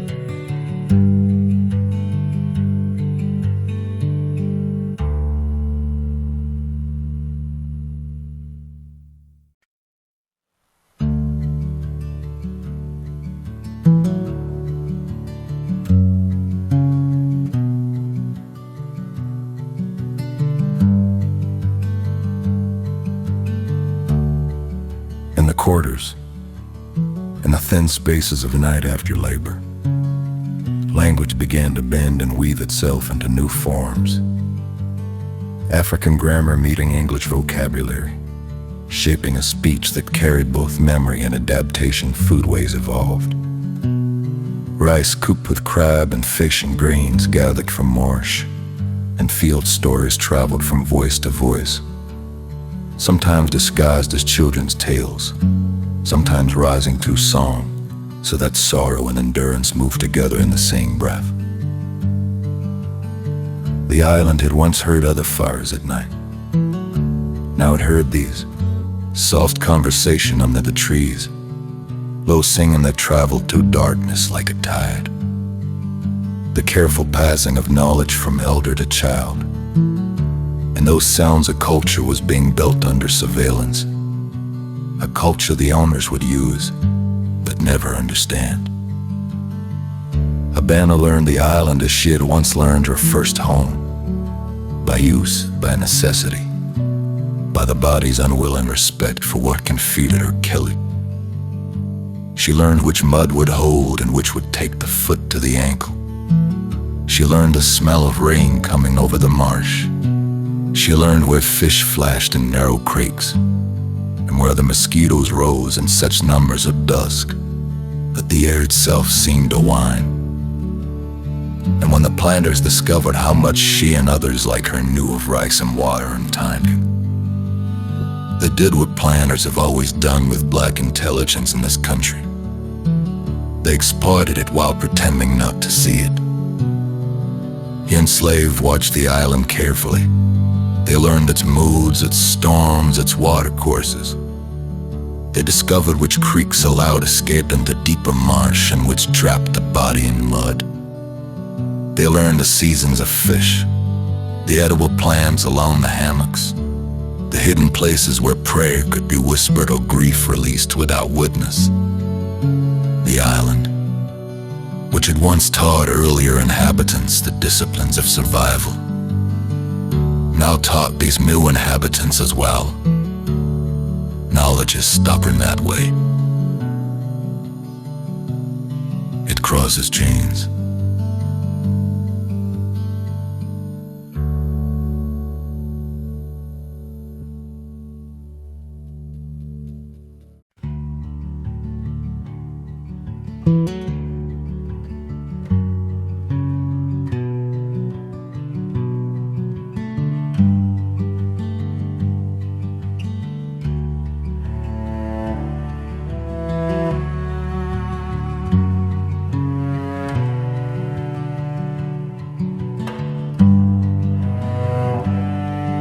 There were punishments, of course. The whip always waited nearby in the plantation world. As much symbol as instrument families could be separated by sale. Resistance was dangerous. The machinery of slavery had been refined across oceans and generations to crush defiance whenever possible. But the enslaved did not live only as victims of that system. They lived also as parents, lovers, cooks, healers, storytellers, craftsmen, believers. They carved out interior sovereignty wherever breath allowed. And slowly, in ways the planters neither intended nor foresaw, the island began to change again.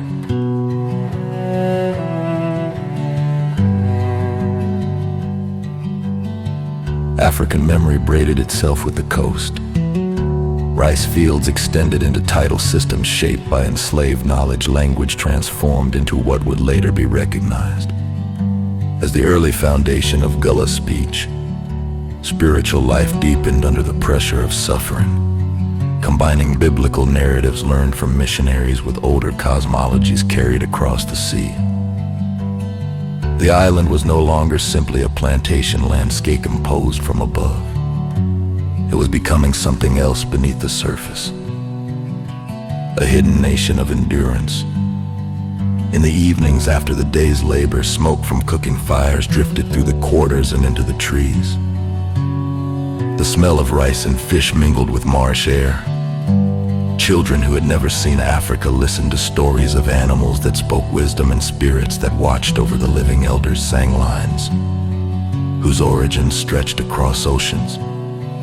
The night gathered these sounds and held them gently, as if the darkness itself understood the necessity of such fragile continuities. Sometimes the moon rose over the marsh and laid silver across the fields. Sometimes the wind carried songs farther than intended. And in those moments, the island, which had already witnessed centuries of change, received yet another layer of human presence. One built from sorrow, strength, and an unyielding insistence on remaining human in a system.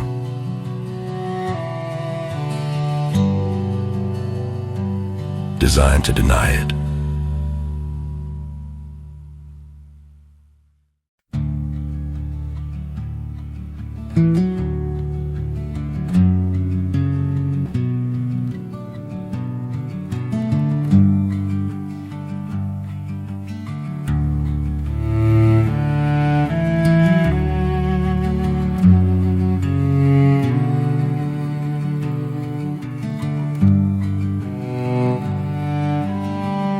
The ledger recorded only numbers, but the island recorded something else. Footsteps in mud, voices in the dark. Seeds planted not only in soil but in memory. The ships would keep coming. More chains, more bodies, more knowledge stolen and repurposed. Yet alongside the brutality, another inheritance was growing quietly among the oaks and tidal creeks. A culture forged from endurance, from adaptation, from the stubborn refusal of the human spirit to vanish, simply because another man had written its price in ink. History would call this slavery, but the people who lived it were building something larger than the word allowed. They were building survival. And the island, listening as always through wind and tide, would carry those lives in its soil, long after the ledgers closed.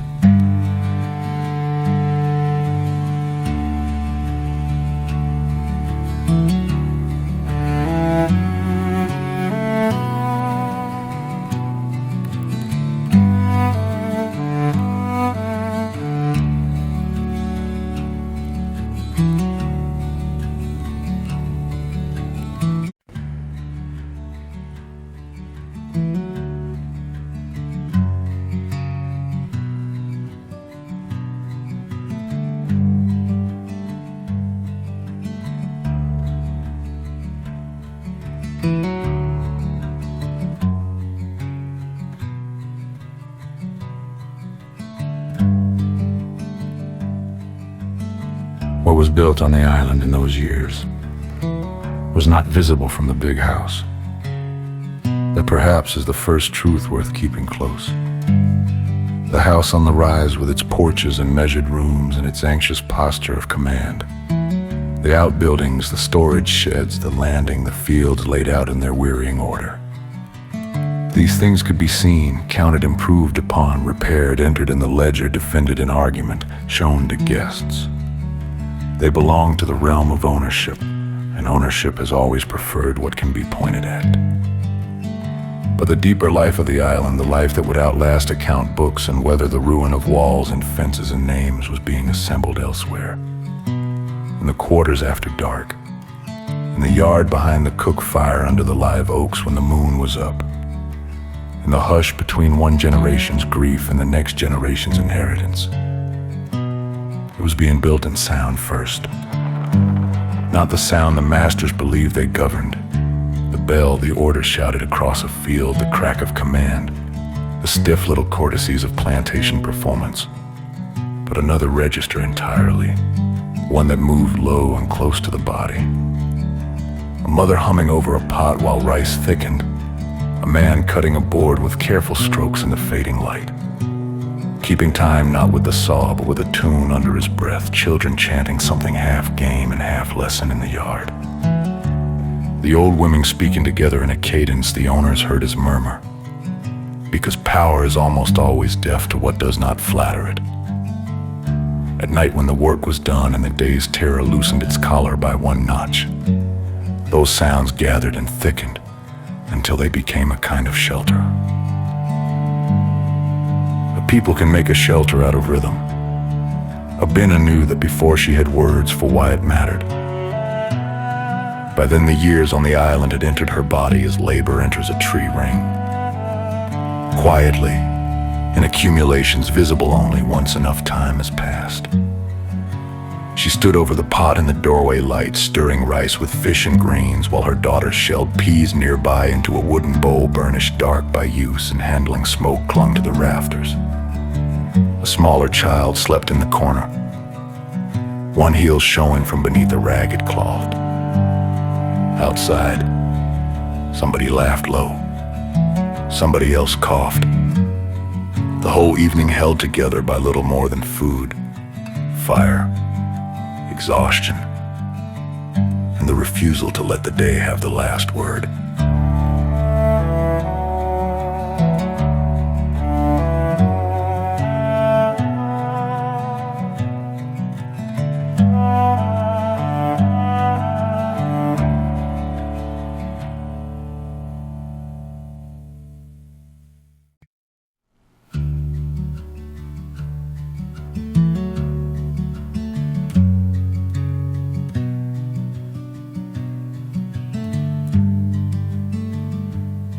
The cores themselves were likely plain enough in the eyes of anyone trained to admire formal things.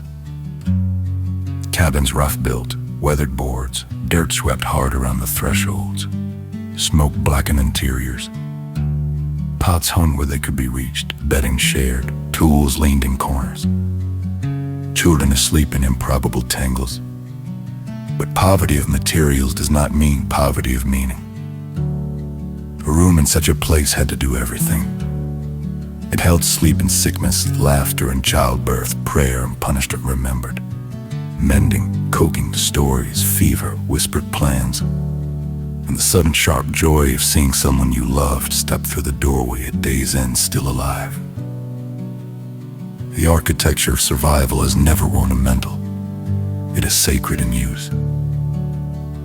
I think of a table there, even if it was only a board laid over rough supports, with hands around it. Hands scarred from field work, nicked by shell and blade, darkened by sun, quick with skill despite exhaustion. One hand shelling peas, another plaiting a child's hair, another parching cloth by uncertain light, another holding still for a moment around a tin cup, as if in that pause the whole body were trying to remember itself as something other than labor. Abina's hands moved with that old double knowledge now, which she had brought across water, and with the island had forced her to learn after her daughter watched the wrist, the timing, the way salt was added by feel rather than measure. This is how a people remains human under pressure, not by grand gestures every day, though grand gestures come when they must, but by the stubborn maintenance of ordinary tenderness. A meal, too, became its own form of remembrance, rice at the center, because rice had traveled in the body before it traveled in the field. Fish from the creek's crab when it could yet. Greens cut from gardens or gathered where the land still offered what Belletra did not notice. Cornmeal, beans, salt, smoked pepper, when luck or trade allowed it. The pot on the fire was never just supper. It was continuity adjusted to circumstance. It was the old world refusing extinction by learning the taste of a new one, without surrendering its own first grammar.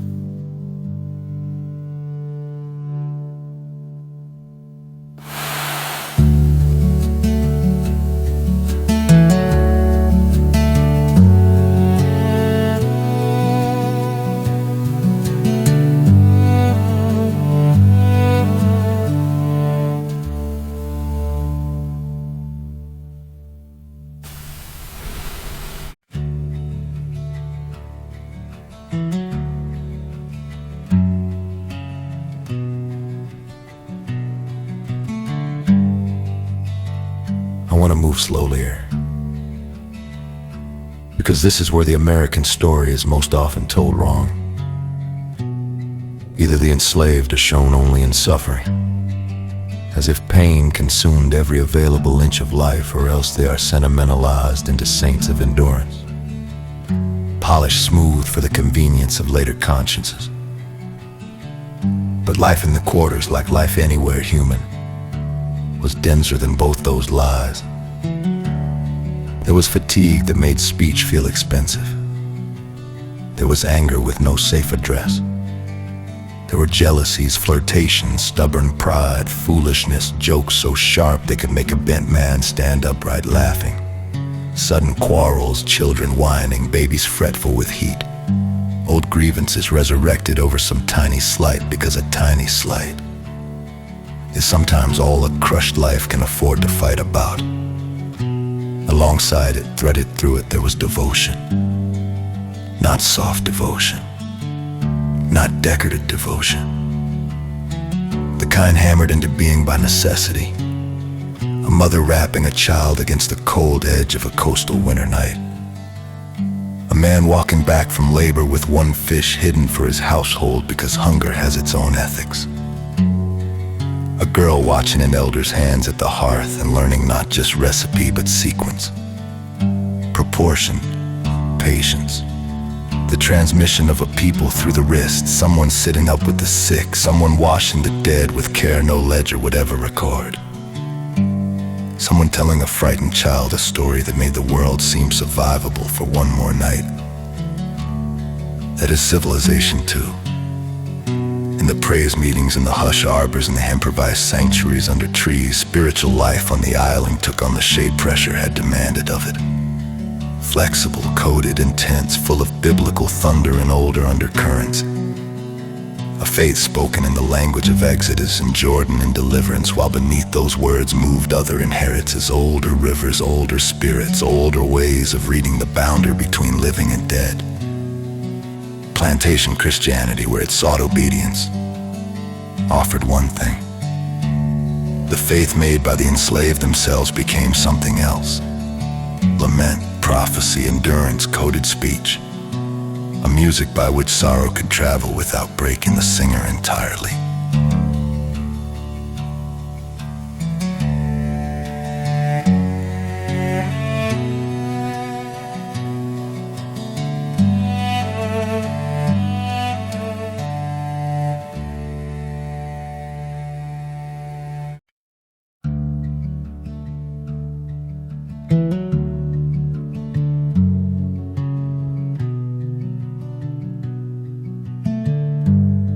One night Abena stood at the edge of such a gathering with her daughter, half hidden against her side, and heard a woman begin a line so low it seemed at first less sum and breathed.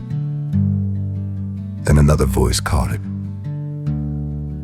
Then another no instrument perhaps, or only hands, feet, body clapped, they each in percussion of people, denied everything except what they could make from themselves.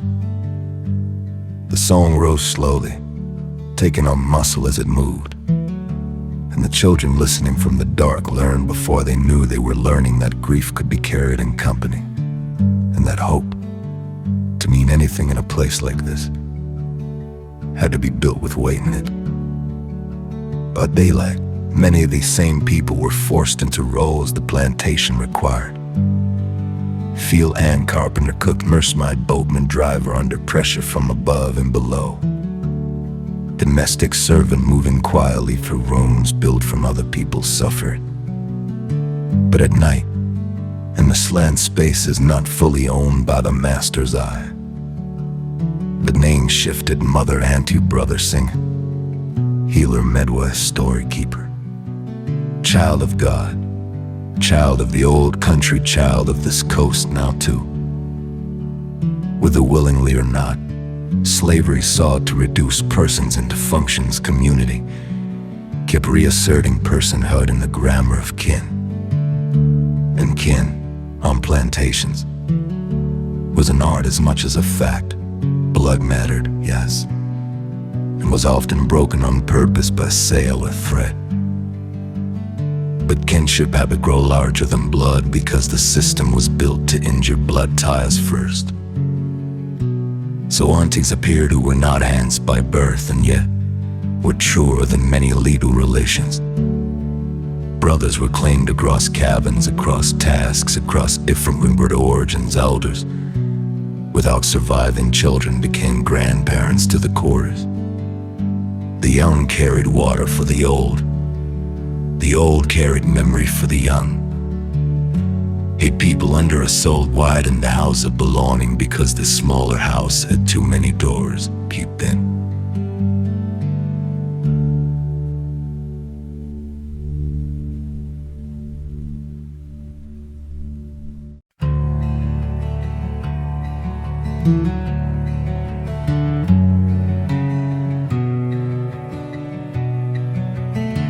This widening is one of the quiet miracles of black life in America. And because it is quiet, it is often overlooked by histories addicted to spectacle. But on islands like this one, under the regime of labor and punishment, the widening of kinship was not social sweetness. It was engineering, moral engineering, spiritual engineering, a bridge built over the holes slavery kept opening. The children grew inside that bridge. Abina's daughter grew knowing the island in two ways at once. She knew it as a place of labor where rows extended in the heat and adults came home changed by exhaustion. And she knew it as a place of hidden abundance, where fiddler crabs wrote in the mud, where fish flashed in creeks at the right hour, where elders knew path through the hammock that the overseer never bothered to learn, where the moon over the marsh could make even a hard life look briefly touched by mercy. She learned when to be silent, when to run, when to fetch, when to watch a grown face closely, when laughter was safe, when it was dangerous, and how a story could carry instruction folded inside delight. One story might be about Brer Rabbit or another trickster ancestor dressed in local clothes, sly and cornered and always thinking 2 moves ahead of brute force. The children would laugh at the fool taken in by cleverness, and the adults would laugh too, but differently, because they knew the story's deeper use. In a world where open strength could get you whipped or sold, intelligence had to become theatrical wit, had to do some of the work of freedom before freedom itself became imaginable. Meanwhile, the island kept making its old offerings, shrimp in the creeks, oysters under the mud, terrapin. If one knew where and how palmetto shade, the medicinal uses of root and leaf, even within plantation rule. The enslaved made use of every marge in the land, allowed gardens behind cabins, fishing at legal or illegal hours, small exchanges of food and skill. The coast had always rewarded attention, and the enslaved, like those before them, became readers of it, not because the island was benevolent, exactly, but because knowledge remained one of the few currencies the master could not entirely confiscate.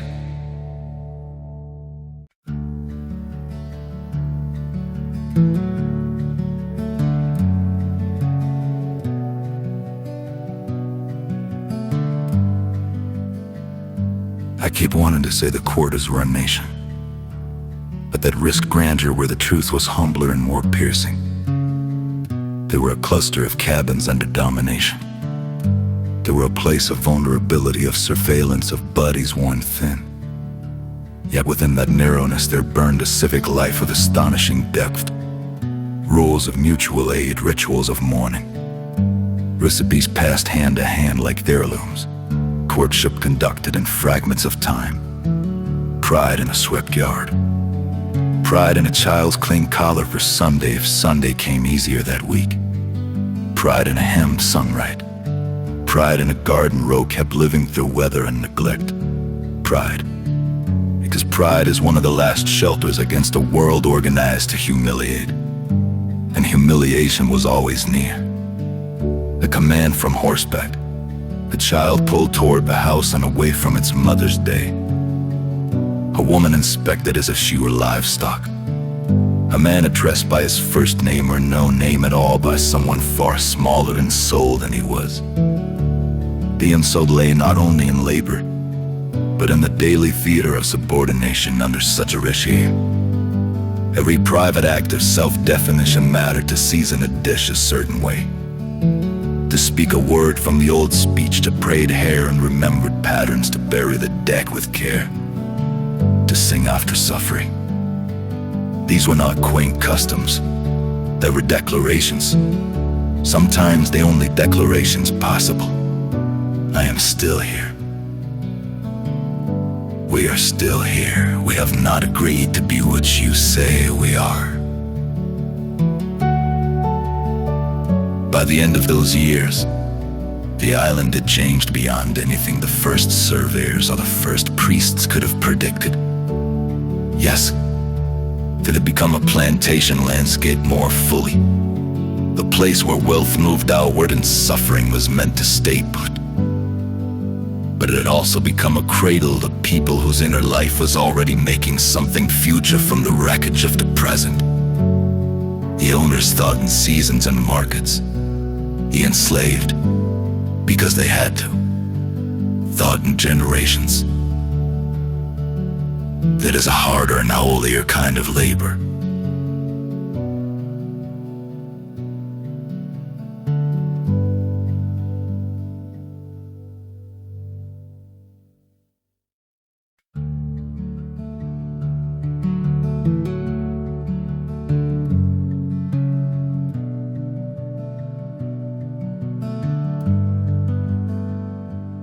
At night the stars still came over. St. Catherine's in numbers beyond counting. The marsh still silvered under the moon. The trees still held wind in their long dark arms. And from the quarters now and then there rose song. Not every night. Not after every beating or every burial. Sometimes grief was too tired for music. But when it came with a force that seems even now difficult to describe without failing it. It was not innocence.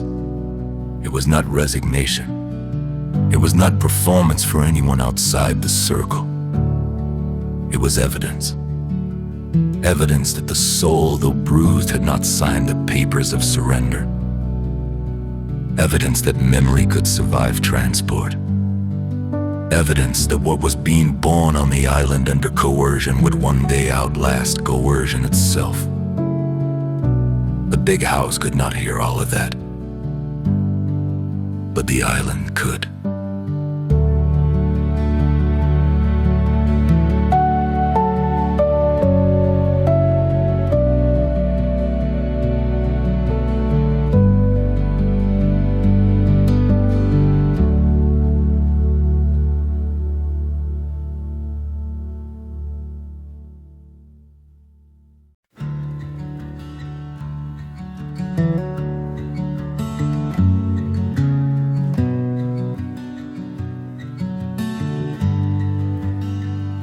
Freedom did not arrive on the island like sunrise.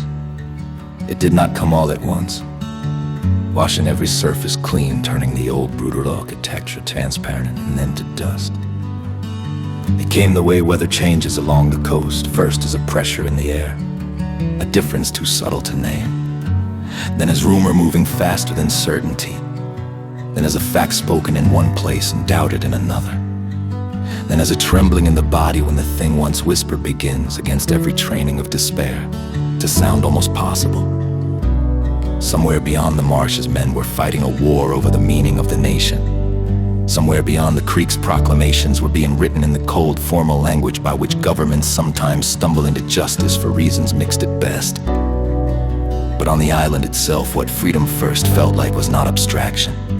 It felt like an eruption, a pause in the old sentence, a loosened grip. A field looked it differently. The plantation world, so long organized around command, did not know how to die gracefully. Systems built on theft never do. Even when their legal foundation cracks, they continue by habit, by bluff, by threat, by the exhausted obedience they have drilled into others and the moral stupidity they have drilled into themselves. So there would have been confusion. Orders still given with the old tone, work still expected. The big house still standing there on its rise as if architecture itself could out-argue history. Yet something had shifted beneath all that wood and plaster and ritual. The great lie had lost its official blessing. A person still in danger is one thing. A person still in danger who has heard the word free is another. Once the word enters the blood, the whole arrangement of the world begins to shake. I think of a man stopping in a row one afternoon, hoe in hand, his shirt dark with sweat, and lifting his head not because his labor is finished, but because a sound has crossed the field. A name, a message, a phrase carried from one mouth to another, not yet secure enough to trust, but alive. Maybe he says nothing. Maybe no one dares to say much at first, yet inside him a whole locked room opens. Not safety, not certainty. Freedom is seldom either of those in its first hour, but a breach in the wall, a view through it, the possibility that one's children might stand on this same ground and not belong to another man.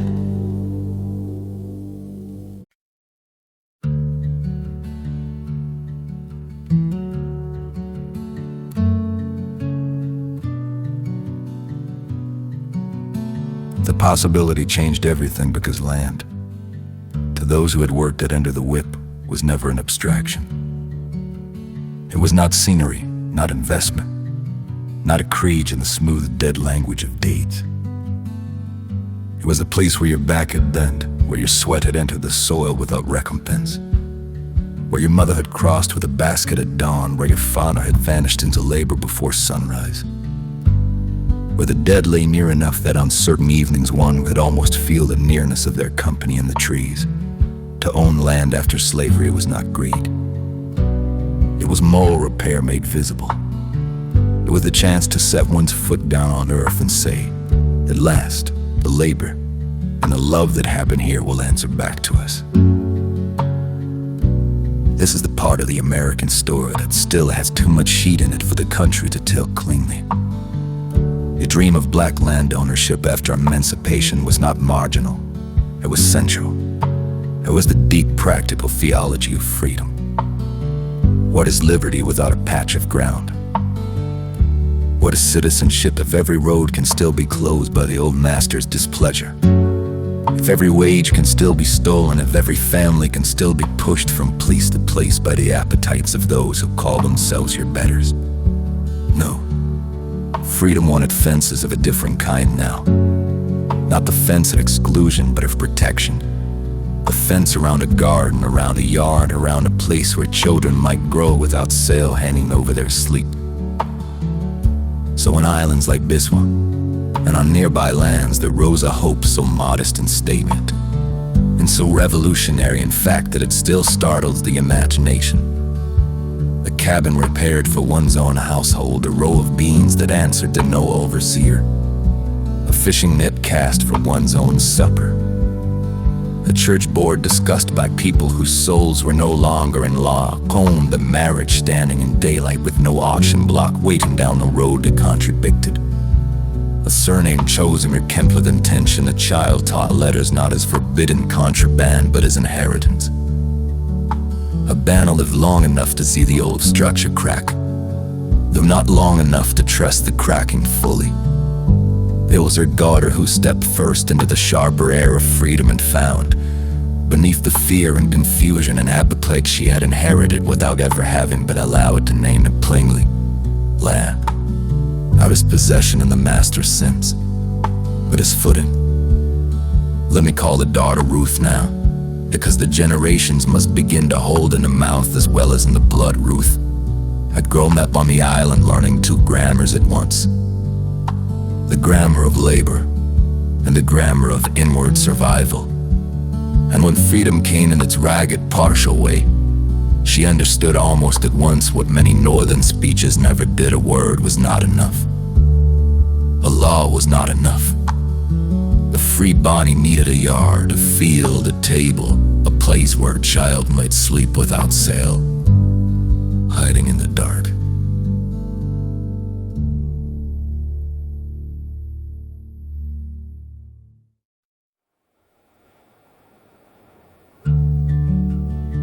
I want to stay at the level of the room for a moment, because history likes banners and proclamations, while real freedom often first reveals itself in the domestic scale. Ruth standing at a doorway at dusk, looking out over a yard that is poor, swept, alive with chickens and children, and feeling for the first time that the shape of the evening belongs to her household. A man bringing home boards not for the master's repair list, but for his own porch, however humble. A lamp lit on a table where a Bible lies beside a folded tax paper, beside a pencil, beside a child's copybook. And all of it together makes a kind of altar to a future not yet secure, but finally imaginable.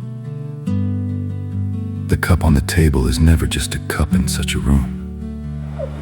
The table is never just a table. Furniture becomes philosophy when a people has been denied the right to arrange its own interior life. Ruth measured the first room before it existed, not with a surveyor's chain, not with the dead language of acreage and yield, but with the inward exactness of a woman who has had to imagine shelter long before she could command it. Here the table, there the bed, the lamp where the child can read, the Bible high enough to stay dry in storm weather, a peg by the door for a hat, for a shawl, for whatever evidence daily life can hang upon and call its own. Her husband set the first post into the ground one evening, while the light slanted low, and the children watched as if the act itself were a kind of prayer made visible. In a sense it was. A house begins as hope driven into earth. There would have been meetings, of course under trees, in rough churches, in yards after supper, men and women speaking carefully at first, and then with growing clarity about parcels, wages, leases, promises, kin, schooling, burial grounds, rights. The language of ownership, once used against them, had to be learned and bent towards self-defense. This, too, is one of the bitter tasks imposed on the newly free, to become fluent in the paperwork of the people who injured you, because without that fluency, they will simply injure you again by signature. I can see an elder squinting over a document by poor light, another younger person helping with the letters, both of them feeling the strange doubleness of it. That the same alphabet which once recorded bodies as property might now, if handled vigilantly enough, help keep a roof over a grandchild's head.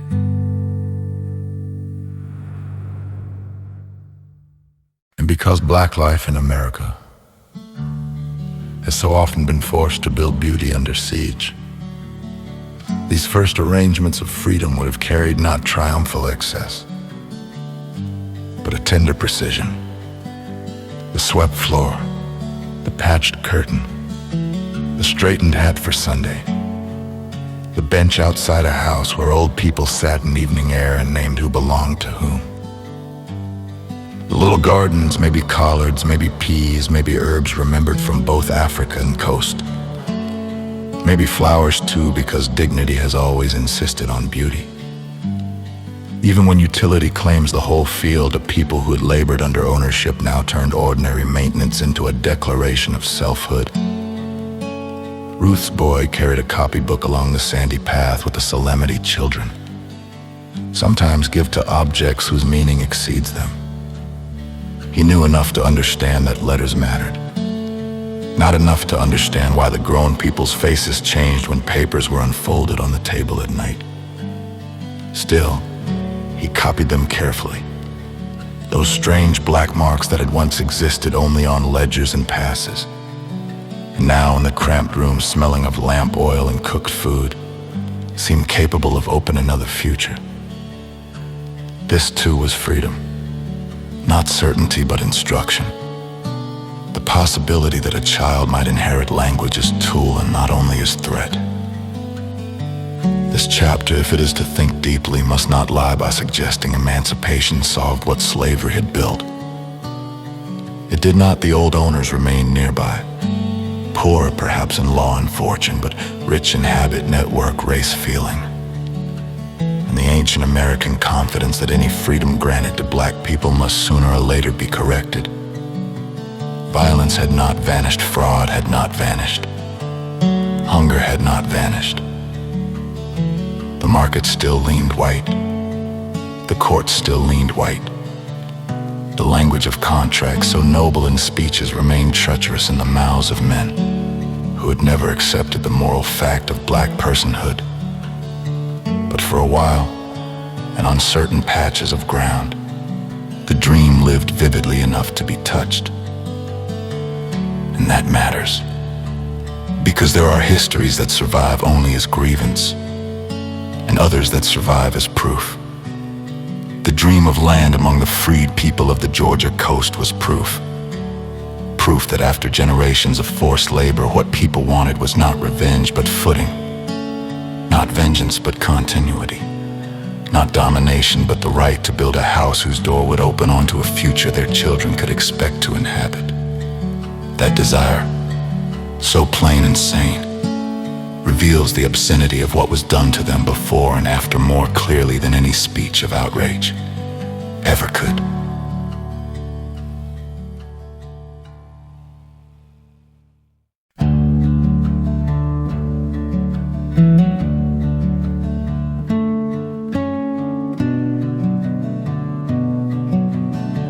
I imagine one evening after rain, the ground still dark, the smell of wet earth rising strong as memory, and Ruth's family standing at the edge of a small plot in the fading light.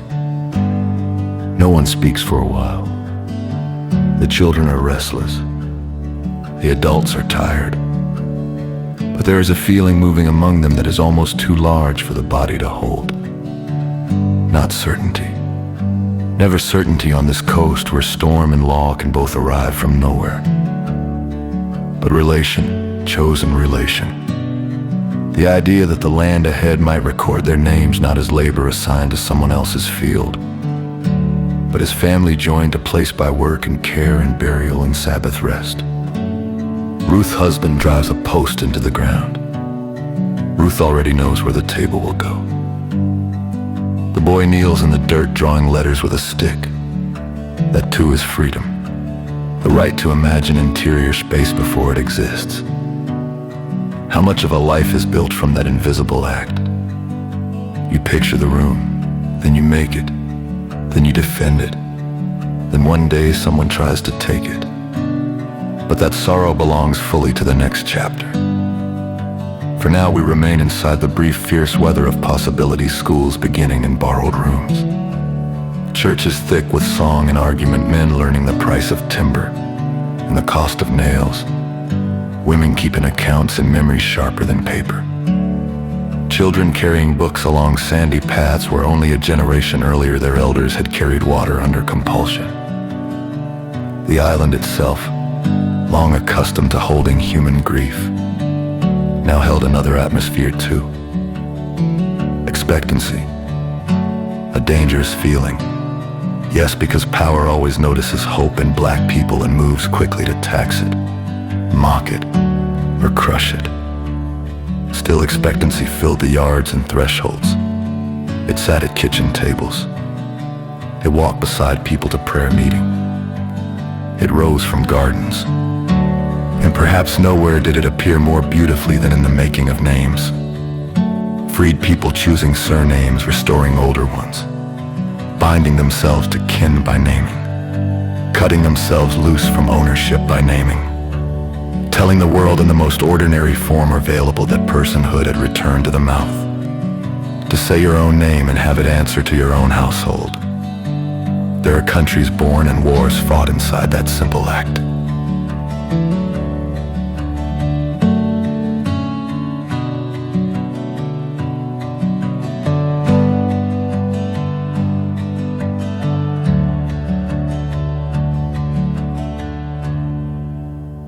The islands nights were still the islands nights. Frogs in the low places. Wind moving through live oaks with that large, patient coastal sound. The marsh silvering under a hard moon. But now in certain homes there would have been reading by lamp, planning by lamp, mending by lamp, and those small circles of light seem to me among the most American things this country has ever produced. Not the Capitol dome. Not the plantation portico, not the proud, false rhetoric of men who own too much, but the low flame over a black family's table where freedom, however, threatened to become domestic and therefore real. This is what the island gave them then, or seemed to give, a chance at rootedness. A yard, a church path, a field worked for one's own children, a grave that would not be moved for profit if justice held, a table with papers and bread and a lamp, a future sketched in boards, seed, prayer, and stubborn legality. It was never enough. It was everything. And because it was everything, the country would soon begin devising ways to take it back.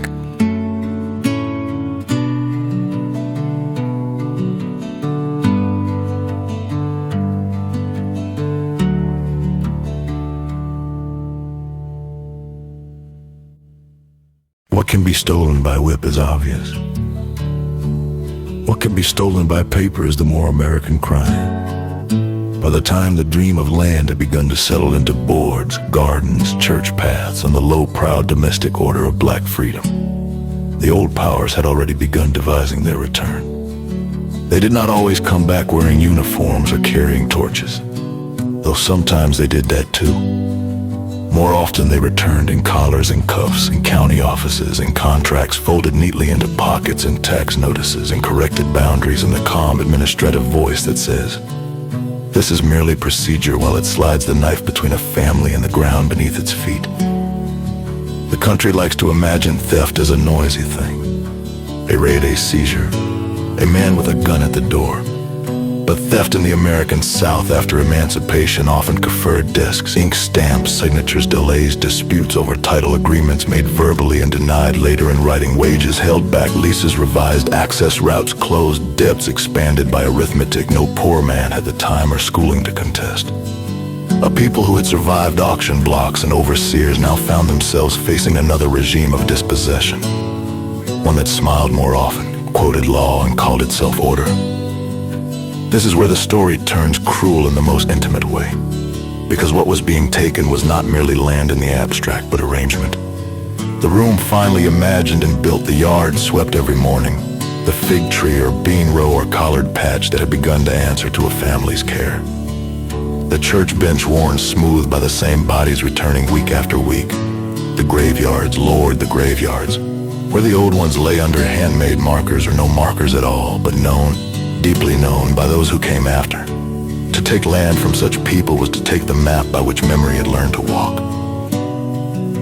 I think of a table again, because so much of this story comes down to what is placed on a table and who has the right to read it. A lamp burning low, a deed or lease spread open, a tax paper folded and unfolded until the crease whitens.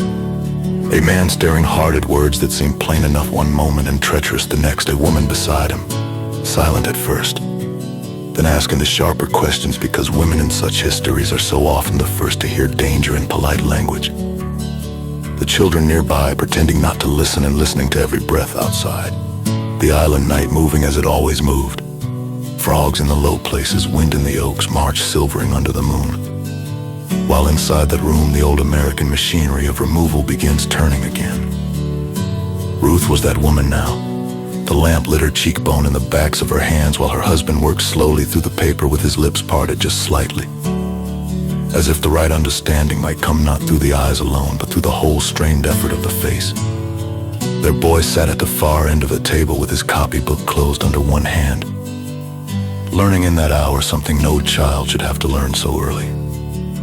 That words could look orderly on the page and still carry ruin inside them. Ruth did not read every line as quickly as the county men did, but she knew tone, delay, the softening phrases that conceal a blade. She had heard enough promises in her life to recognize when one had come indoors wearing good clothes. You owe, you signed, you misunderstood. The line runs here, not there. The promise was never binding. The land has changed hands, you may remain. For now, for now. Those last words have expelled more people from this country than armies have. The betrayal was not accidental. It was structural, which is a colder word than cruelty and often a more exact one. White landowners, officials, speculators, and the local social order had never truly accepted the moral fact of black tenure. A black family might labor. It might lease. It might improve. It might even purchase under the right narrow circumstances. But for such families to remain rooted, autonomous, an intergenerational on valuable coastal ground that challenged something primal in the racial imagination of the South, black land ownership, was not only an economic threat. It was an insult to the hierarchy itself, a living contradiction, walking around in work clothes and Sunday white. So pressure gathered. Not always enough at first to force immediate flight. That would have been too simple. Instead, it arrived as abrasion. The path to the landing suddenly disputed. A timber right claimed elsewhere. A tax burden raised, a verbal understanding forgotten by the white party who had benefited from it for years. A boundary resurveyed, a debt discovered, a warning offered as advice. A court date impossible to reach in time. A judge whose neutrality had been dead before the case ever began. And beneath all that, the old background music of American racial order. The possibility of violence waiting just beyond the edge of the official record, making every negotiation less negotiation than coerced theater. This is the chapter where hope becomes paperwork's prey. And yet the people did what people do when home is threatened. They argued, gathered, appealed, prayed, borrowed, walked miles to speak to someone reputed fair. Asked kin for help, produced receipts from boxes and Bibles, called witnesses, recounted promises, named years of labor, measured the fields with their own memories against the stranger's survey.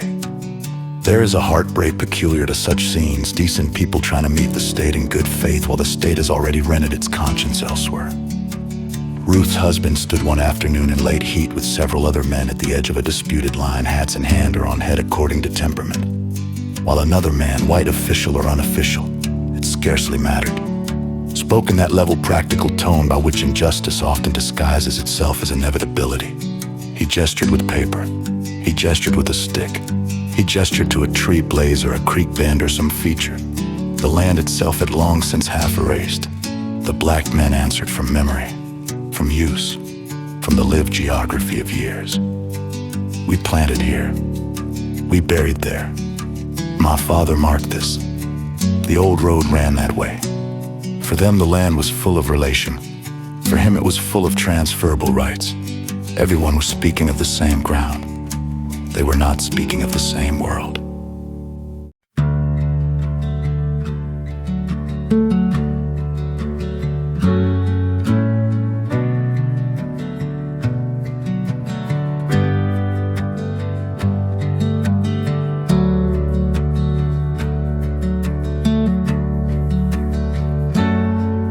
This is why dispossession wounds twice. First in the body, and in the reality principle. You do not merely lose a place. You are told, often by the victor's documents, that the place was never rightly yours to lose. The years you gave it are recast as temporary occupancy. The dead become legally inconvenient. The garden becomes improvement without claim. The church becomes removable. The whole lived moral truth of your relation to land is translated into a clerical afterthought. It is not only theft, it is gaslighting with a courthouse behind it. And because no chapter of American removal is complete without rhetoric, there were promises. There are always promises you can stay until harvest. Your interest will be considered, compensation may be arranged, another tract may become available. The transition will be fair. The law protects everyone equally. A phrase here, a hand clasp there, a note of reassurance offered by a man whose position depends upon your eventual absence. Nations like ours have often mastered the art of making betrayal sound procedural, almost regrettable, as though no one in particular had chosen it and history itself were only shrugging. But history does choose. Men choose. Courts choose. Neighbors choose. Clergy choose. Silence chooses. And families pay. So the leaving began, not in a single day for everyone, but by attrition, by surrender wrestled from the unwilling. One family gone after a bad season and a worse judgment. Another holding on a little longer than yielding when the taxes outpaced the crop. Another scattered because wage work elsewhere seemed, for the moment, less humiliating than waiting to be pushed from one's own yard like a trespasser. Children watched adults lower their voices around the subject. Women pack practical things first because women in threatened houses usually understand before anyone else that nostalgia is a luxury and pans travel better than grief. Men stood in doorways longer than necessary. Old people went quiet. Ruth began with the useful things.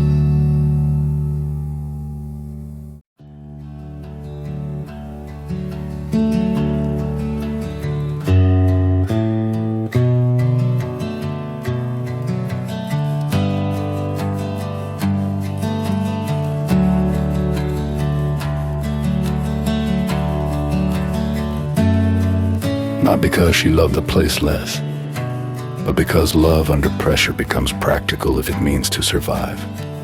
The good pot, the Bible quilts folded tight, a jar of preserved beans.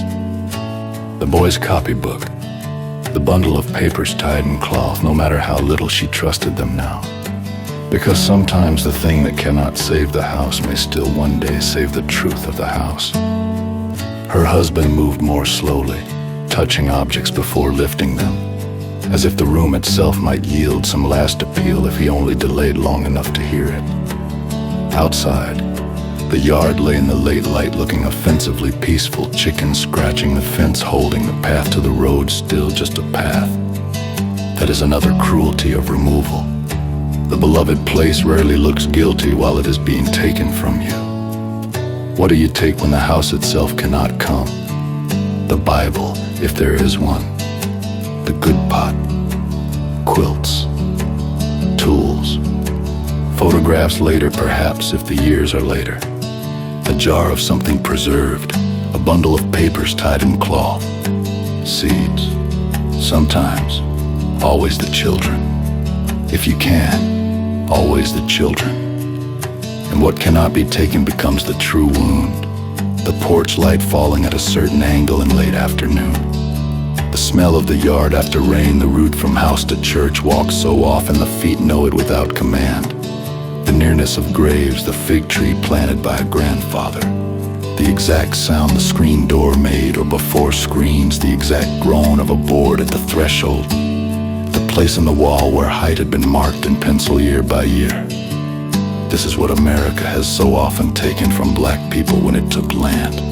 Not just acreage, but accumulated ordinary sacredness. Ruth's boy stood in the doorway that last evening and looked not at the road ahead, but at the marks on the wall. His own height was there among them. And below it the older measurements, little rises of pencil climbing the years like a ladder no one had thought would need to travel. He put his fingers against one of the lines as if touch alone might keep it. His mother saw him do it and looked away, not because she was unfeeling, but because grief, once indulged too early, can make the hands useless.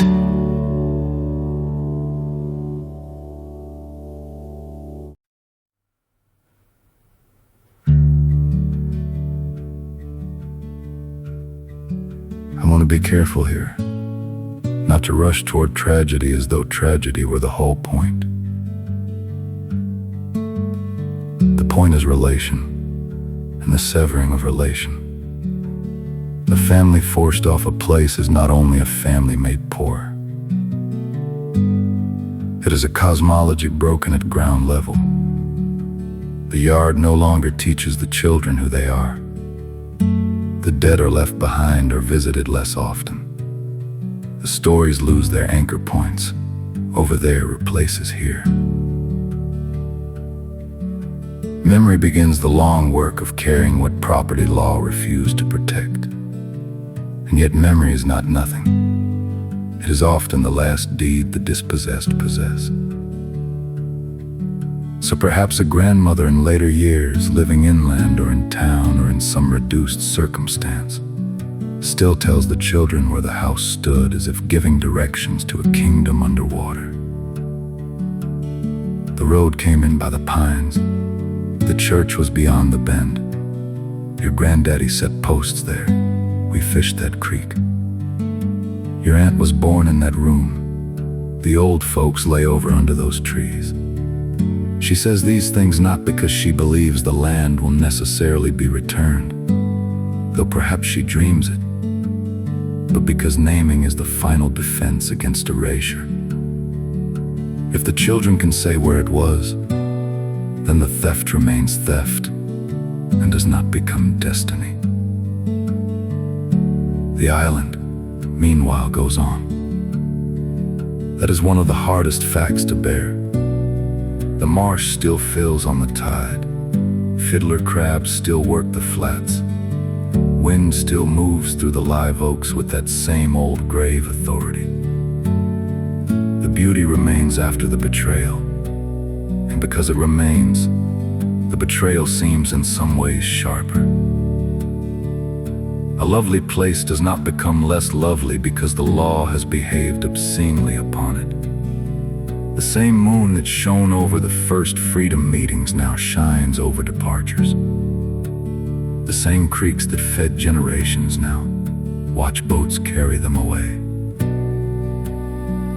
I can see one leaving as evening gathers, a skiff or larger boat at the landing, bundles stacked, a child sleepy and confused, someone trying not to cry until the children stop looking, someone else angry enough to keep the tears back. The shoreline close at first, then not, the trees darkening into one mass. The island receding not because love has failed, but because power has prevailed again in its patient, documented way. On shore the graves remain. The swept yards begin their slow surrender to weather. The path to the church grass is over. Another regime of management, ownership, where neglect comes in with its own vocabulary. But the people going away carry the island, not as scenery.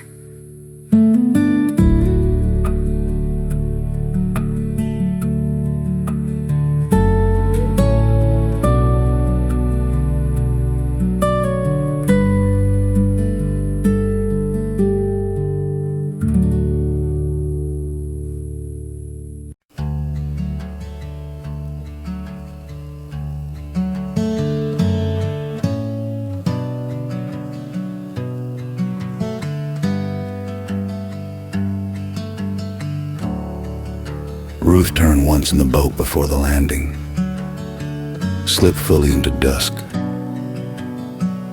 She did not turn to make a scene of grief, nor because words still remained to be said. The day had already emptied them of most language useful to the body. She turned because the body does that of its own accord when home is being severed. Beside her, the boy held the bundle of papers across his knees as if they were fragile and holy.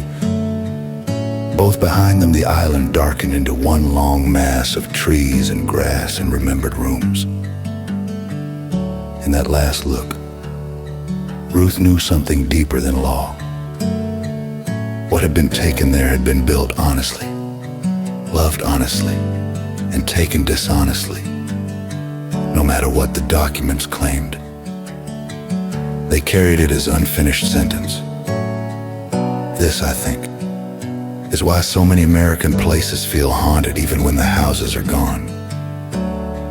They are full not merely of death but of interrupted belonging. St. Catherine's would become one more such place.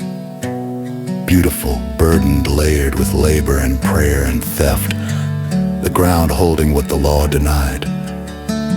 Black families who had made domestic life there, who had dared to turn freedom into boards and gardens and names, were not simply poor or unfortunate when they were pushed out.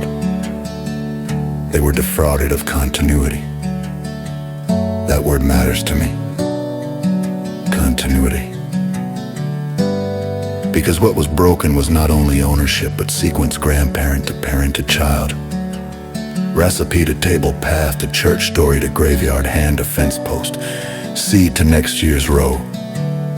Once sequence is broken often enough in a people, the nation later turns around and calls the resulting fracture cultural weakness, as though it were not authored, taxed, litigated, and enforced. By the time the departures were done, the island had learned a terrible refinement in human cruelty. It had seen conquest by sale, coercion by bail, exploitation by ledger, and now dispossession by paper. The instruments changed. The underlying appetite did not remove them, said the old order. If not by chain, then by contract. If not by auction, then by assessment. If not by lash, then by legal phrase, and the phrases, being cleaner, allowed later generations to look back and pretend less blood had been involved. But blood remembers what paper edits.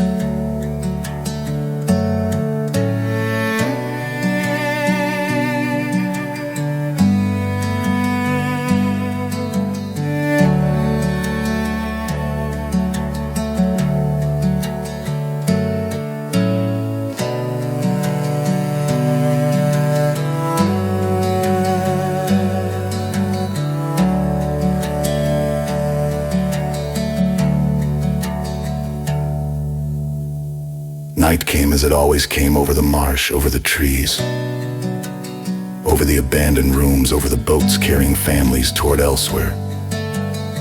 And somewhere, perhaps in one bundle tied tight for travel, lay folded papers meant to prove something, to defend something, to preserve some slim edge of claim.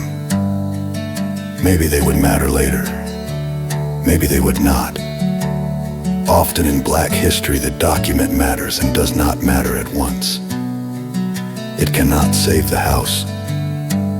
It can help save the truth. The island grows smaller. The wound grows larger. And America, true to one of its oldest habits, calls the wound settlement.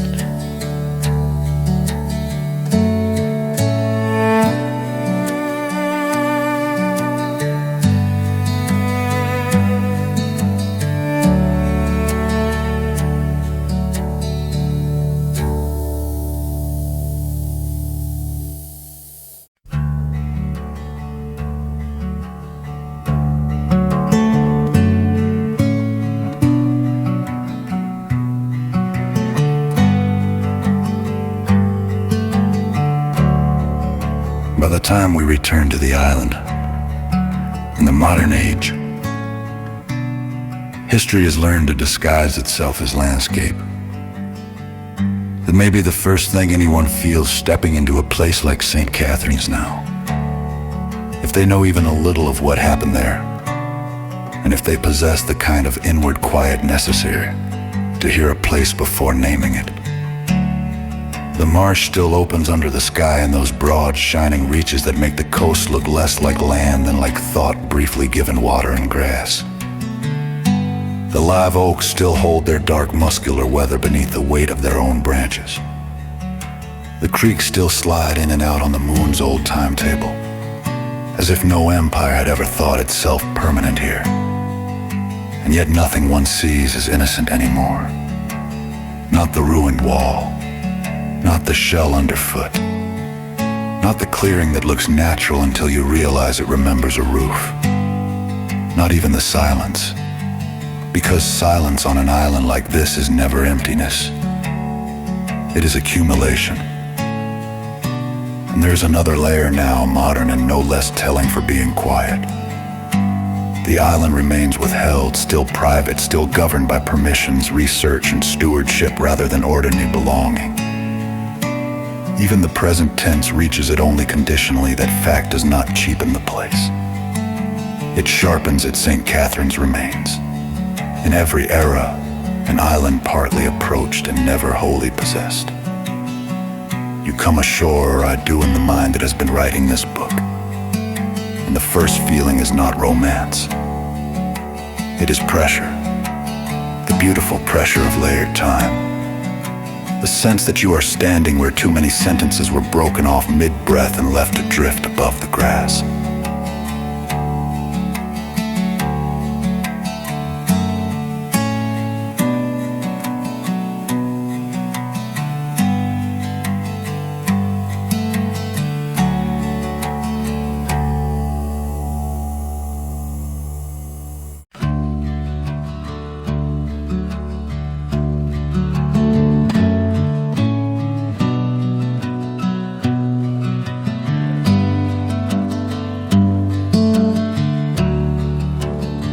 The island in its present form can trick the careless eye into thinking it has returned to wildness, and in one sense, that as wild boars root through the undergrowth with their ugly ancient appetite, shouldering up the earth as if the earth owed them something.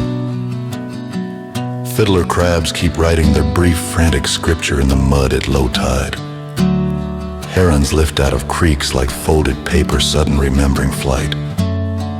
And then in another register altogether come the limmers, improbable, watchful, foreign to the old Georgia grammar, and yet now part of the island's later strangeness, as if history had not finished layering the place even after history had already done enough. The maritime forest closes ranks where human order once demanded openness. Vines take back angles, salt enters foundations, weather resumes authorship. But returned is not the right word. No place comes back clean once history has entered it that deeply. The island has not been restored so much as released into another chapter of endurance. One in which the human noises have thinned and the non-human world has begun moving through the old rooms again. A feral hog noses through what may once have been a yard. Palmetto fronds rattle beside the remnants of a wall whose geometry still insists faintly on somebody's notion of order. Marsh grass fills light where paths once ran. Somewhere underfoot may lie a broken plate, a nail, a button, a bit of work shell, a clay fragment, the stubborn small debris by which the dead continue to insist. We were not scenery. This is what I mean by deep thinking. A place like St. Catherine's in the present does not merely ask to be described. It asks to be read morally.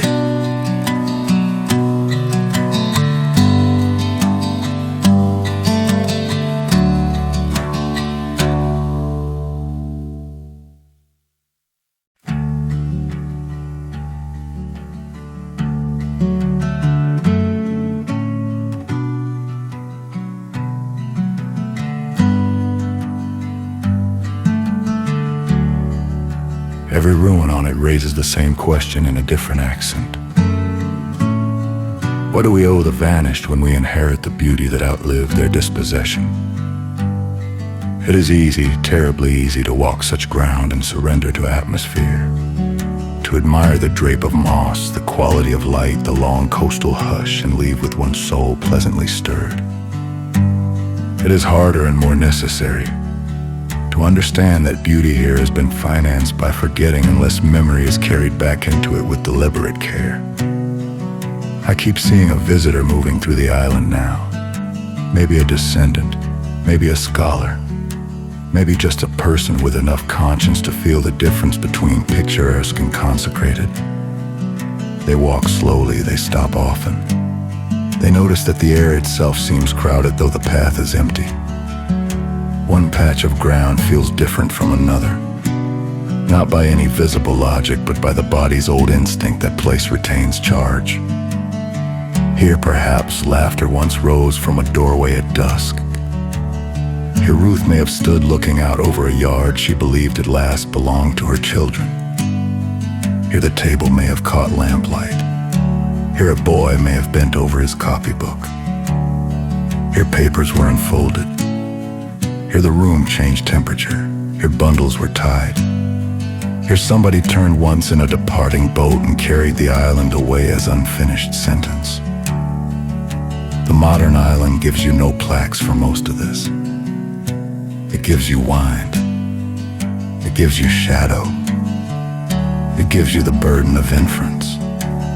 And inference, when performed honestly, is a form of reverence.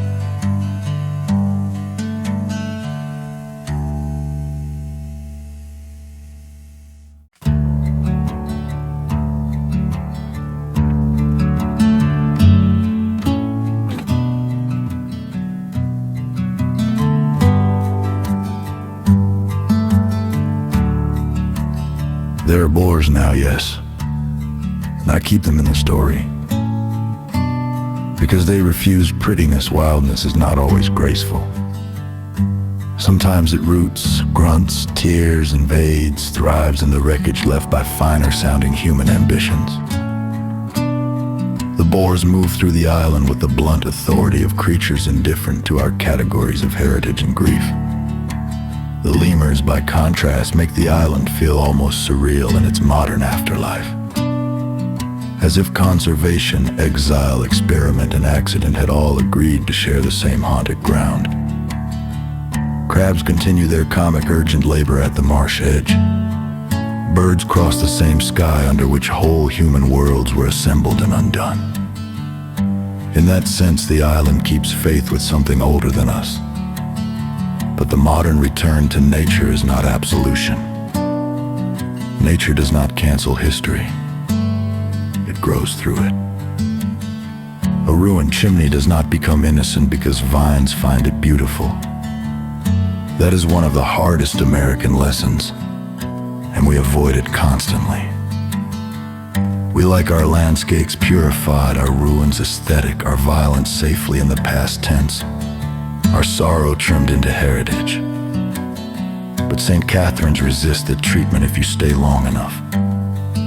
Its present wildness does not erase the people forced away from it.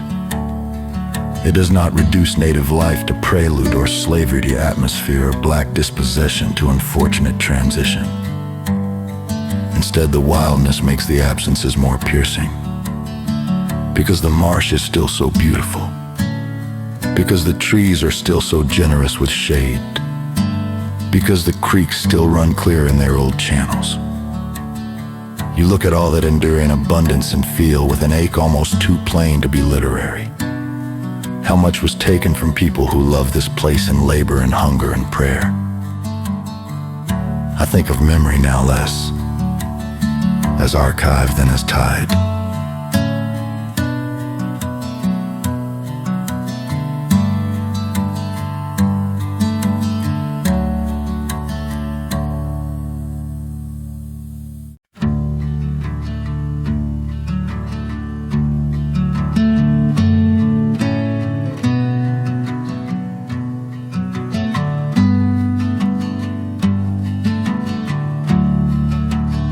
It goes out. It comes back. It leaves things behind. It takes things with it. What it cannot keep whole, it keeps in pieces. For descendants especially, the island may now exist partly as story before it exists as ground. Somebody's grandmother said the church was near the bend. Somebody's uncle said the yard was swept hard as a floor. Somebody else remembered the crabs, the fish, the smell of marsh at evening, the way the light used to sit in the trees. By the time later generations come back, what they inherit may be less title than atmosphere, less deed than directional longing. Yet even that is not small. To long for a place accurately is already a kind of claim against erasure. So perhaps the modern return is not possession at all, but recognition. You stand there and understand that the island is not empty. You stand there and understand that the island is not yours. You stand there and understand that love without history is only tourism. What then is the right relation to such a place in the present tense? Not mastery, not fantasy, not the soft greed that wants the island as private balm or private spectacle. Perhaps the right relation is listening, listening so closely that the categories begin to loosen. The natural and the historical, the beautiful and the brutal, the ruin and the habitat, the archive and the marsh. On St. Catherine's, these are not separate rooms. They are one house now, weathered and full of cross voices. A scientist may come to study turtles or vegetation or erosion and find under the surface of the work that the island keeps pressing human consequence back into the frame. An archaeologist may brush sand from a fragment and feel the instant leap from object to life.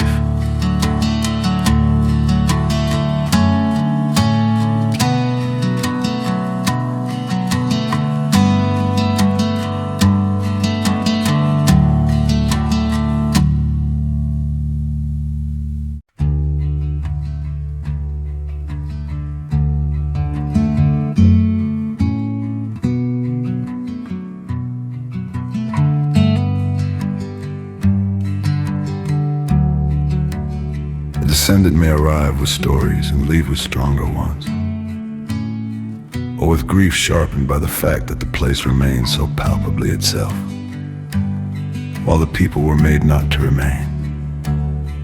Even the ordinary visitor, if they are not lazy in spirit, must sense that every step here is taken on contested continuities, and the island itself, if I may risk giving it character again, after all these chapters, seems older and less impressed than any of us.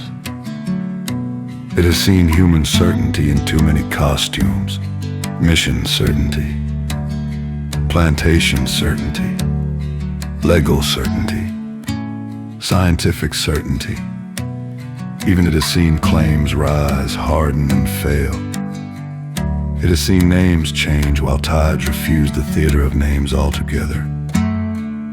The marsh still enters the creeks. The creeks still fill the flats. The moon still drags silver across the water and over the ruins of whatever we thought would last. There is dignity in that continuance, but there is warning too. We do not own long, we pass through declaring permanence, and the island waits us out. This would be a fine place for sentimentality if sentimentality were worthy of it. But the island does not ask for sweetness. It asks for exactness. So let us say plainly what remains: wild boars, lemurs, crabs, trees, salt, broken structures, research and protection, burial in the ground, whether marked or unmarked, indigenous traces, plantation traces, black domestic traces, memory traces in families far from the island now. Wind moving through all of it with the same grave old coastal sound. And let us also say what does not remain in the old way. Ruth's yard, the church-going rhythms, the table with papers and lamp and bread, the wall with the pencil marks climbing upward year by year. Those do not remain as living arrangement. They remain as charge, as imprint, as unfinished claim and story and conscience.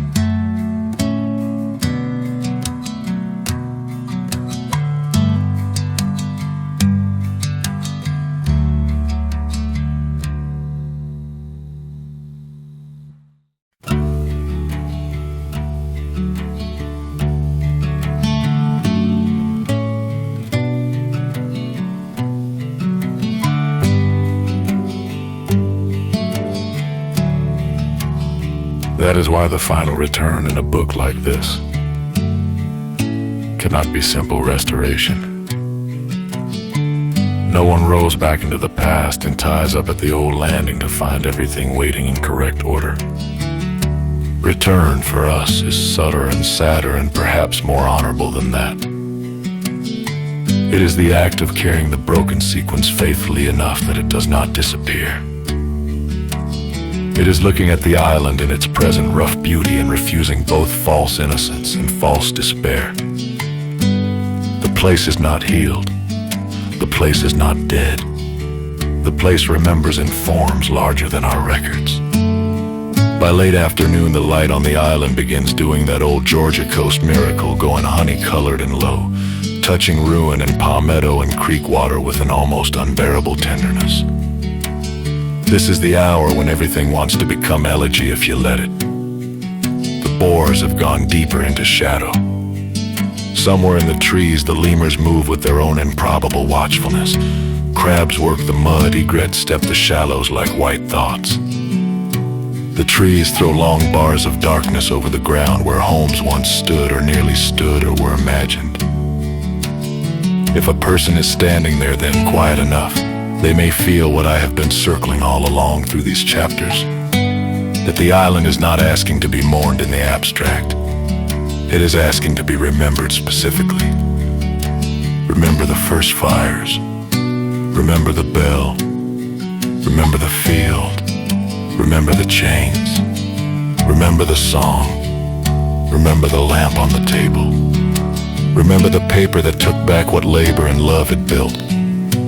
Remember that the marsh kept shining anyway. Remember that shining is not innocence.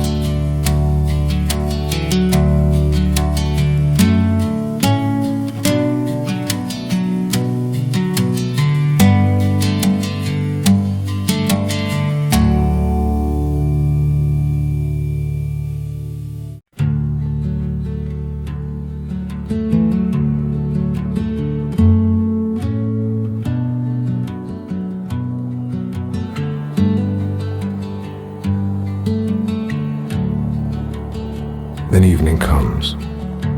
The tide turns water. Water moves back into the creeks with its old unhurried authority, filling channels, touching roots, working its way around the shell mounds and past the ruined edges and under the same moon that ruled this place before anyone named it. And after everyone had been forced to leave. That is the final dignity of St. Catherine's, maybe. Not that it escaped history, because it did not, but that it continues carrying history without surrendering entirely to any single version of it. The island now is full of wild things and just memories, yes. But just is too small a word. Memory is not small. Wildness is not simple. And an island that has held this much human longing, labor, theft, prayer, and weather does not fade into background merely because the houses are gone. It waits in the tide. It waits in the grass. It waits in the stories brought back by those who still know how to say its name.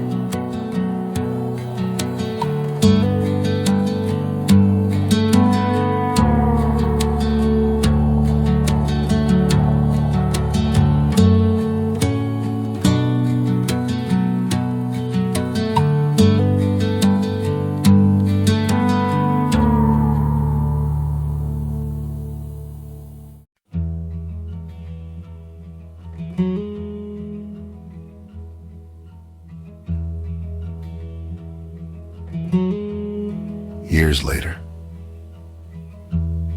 what I remember most is not the landing, not even the moon over the Atlantic, though it rose that night with such strange silver authority that for a little while the whole ocean looked less like water than like a thought. God had not yet finished thinking. Not the dolphins either, though their bodies moved beside our canoe on the way home with that easy wild grace that makes a young man feel, for a dangerous moment, that the world has accepted him into some older brotherhood of weather and distance. Those things remain. They shine. But what stays deepest is smaller, rougher, less willing to become romance. The boar. Not because it attacked. Not because it did anything dramatic enough to earn a story in the ordinary masculine way. It did something harder to explain, and for that reason, harder to forget. It stood its ground. It looked at me as if I were the passing thing, as if my youth, my desire, my borrowed bravery, my canoe dragged up on the sand, my plans, my appetite for the place. All of it were temporary weather crossing a much older order. It gave me in that moonlit pause atop the dune the first honest introduction the island ever offered. You are not the measure here. I did not understand that then.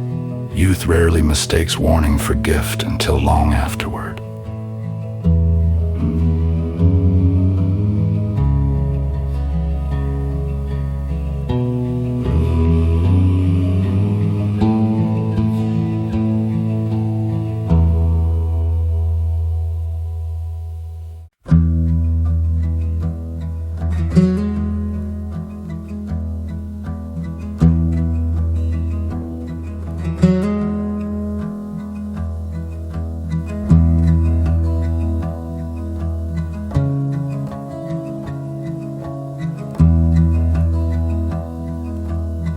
I thought I had gone to St. Catherine's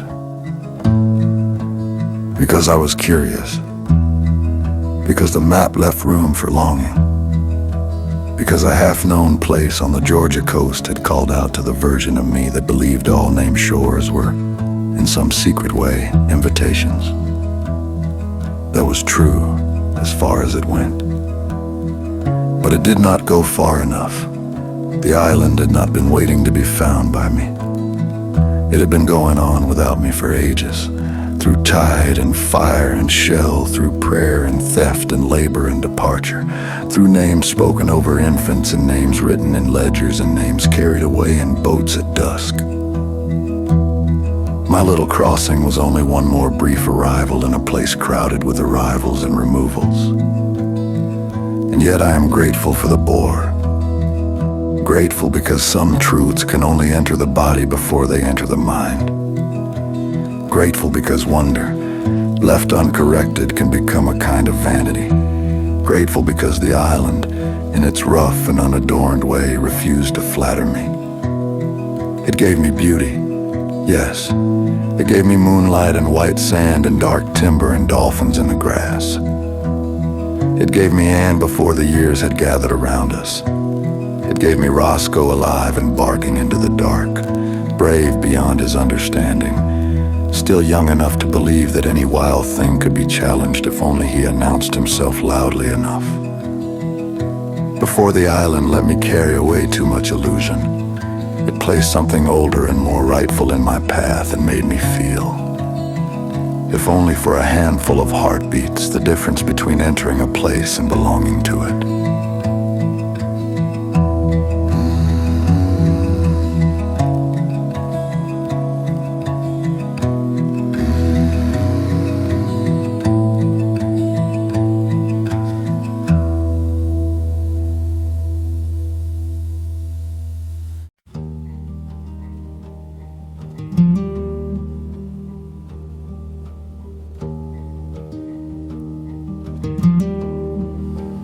Roscoe has been gone many years now.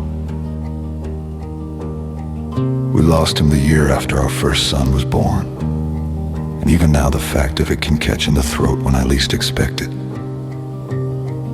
Which is another way of saying that memory does not sort itself cleanly. The dead of the island and the dead of one household do not remain in separate rooms.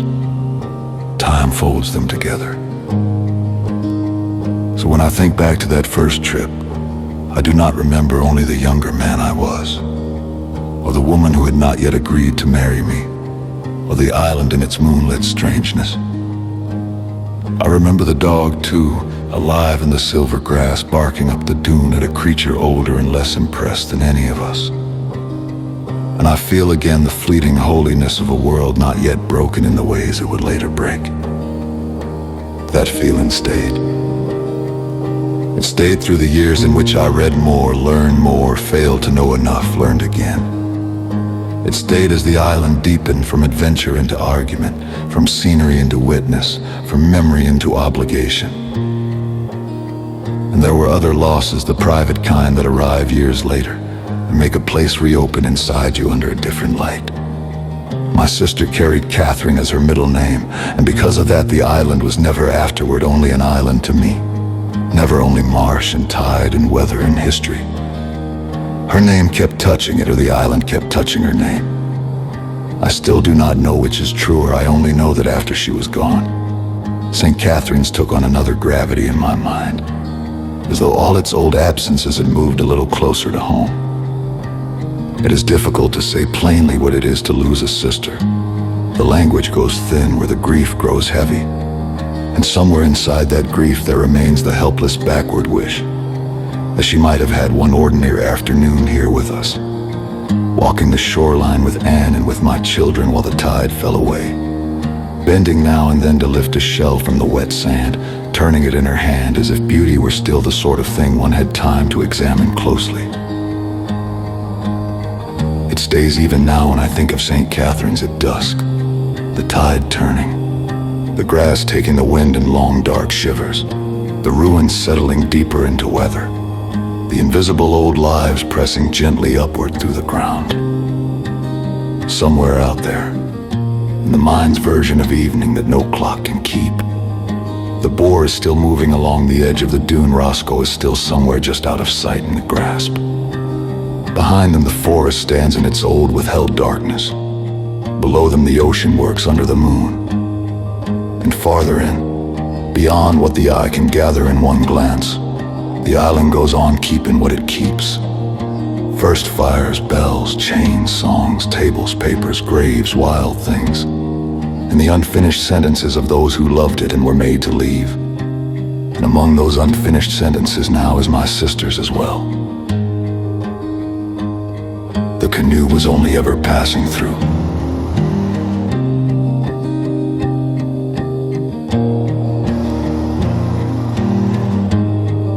The island remains.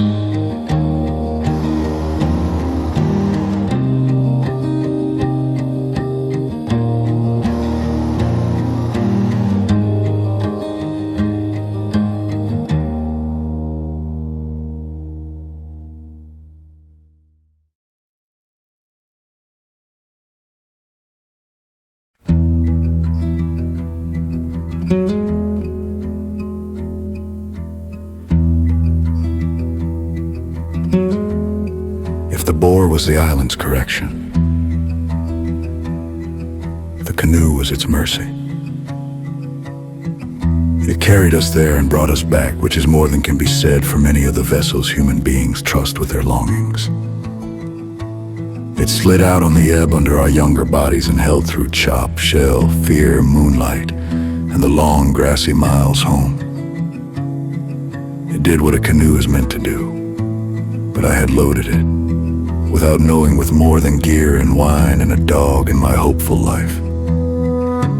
I had loaded it with an old American idea, that one can cross into a place under one's own power and come away somehow enlarged, somehow entitled by effort to understanding. The canoe believed no such thing. It knew only balance, stroke, current, weight, the blunt, honest mathematics of water. Years later, that seems to me its dignity. It never lied. It only floated the body where tide and hand and weather permitted. The rest, the romance, the significance, the boyish notion that I had gone out seeking a place and returned with something like wisdom. Those were cargo of another kind, and most of them had to be unloaded slowly over time. Now when I think of St. Catherine's, I see the blue hull moving between walls of grass under a sky too open to belong to one life alone. I see the paddle lifting and entering again. I see the wake closing behind us, almost as soon as it is made. And as there Roscoe, as there the dolphins rise and vanish. Ahead lies the bend where the island first disappeared from sight and began, in truth, to stay with me. The canoe passes. The wake closes, the island remains.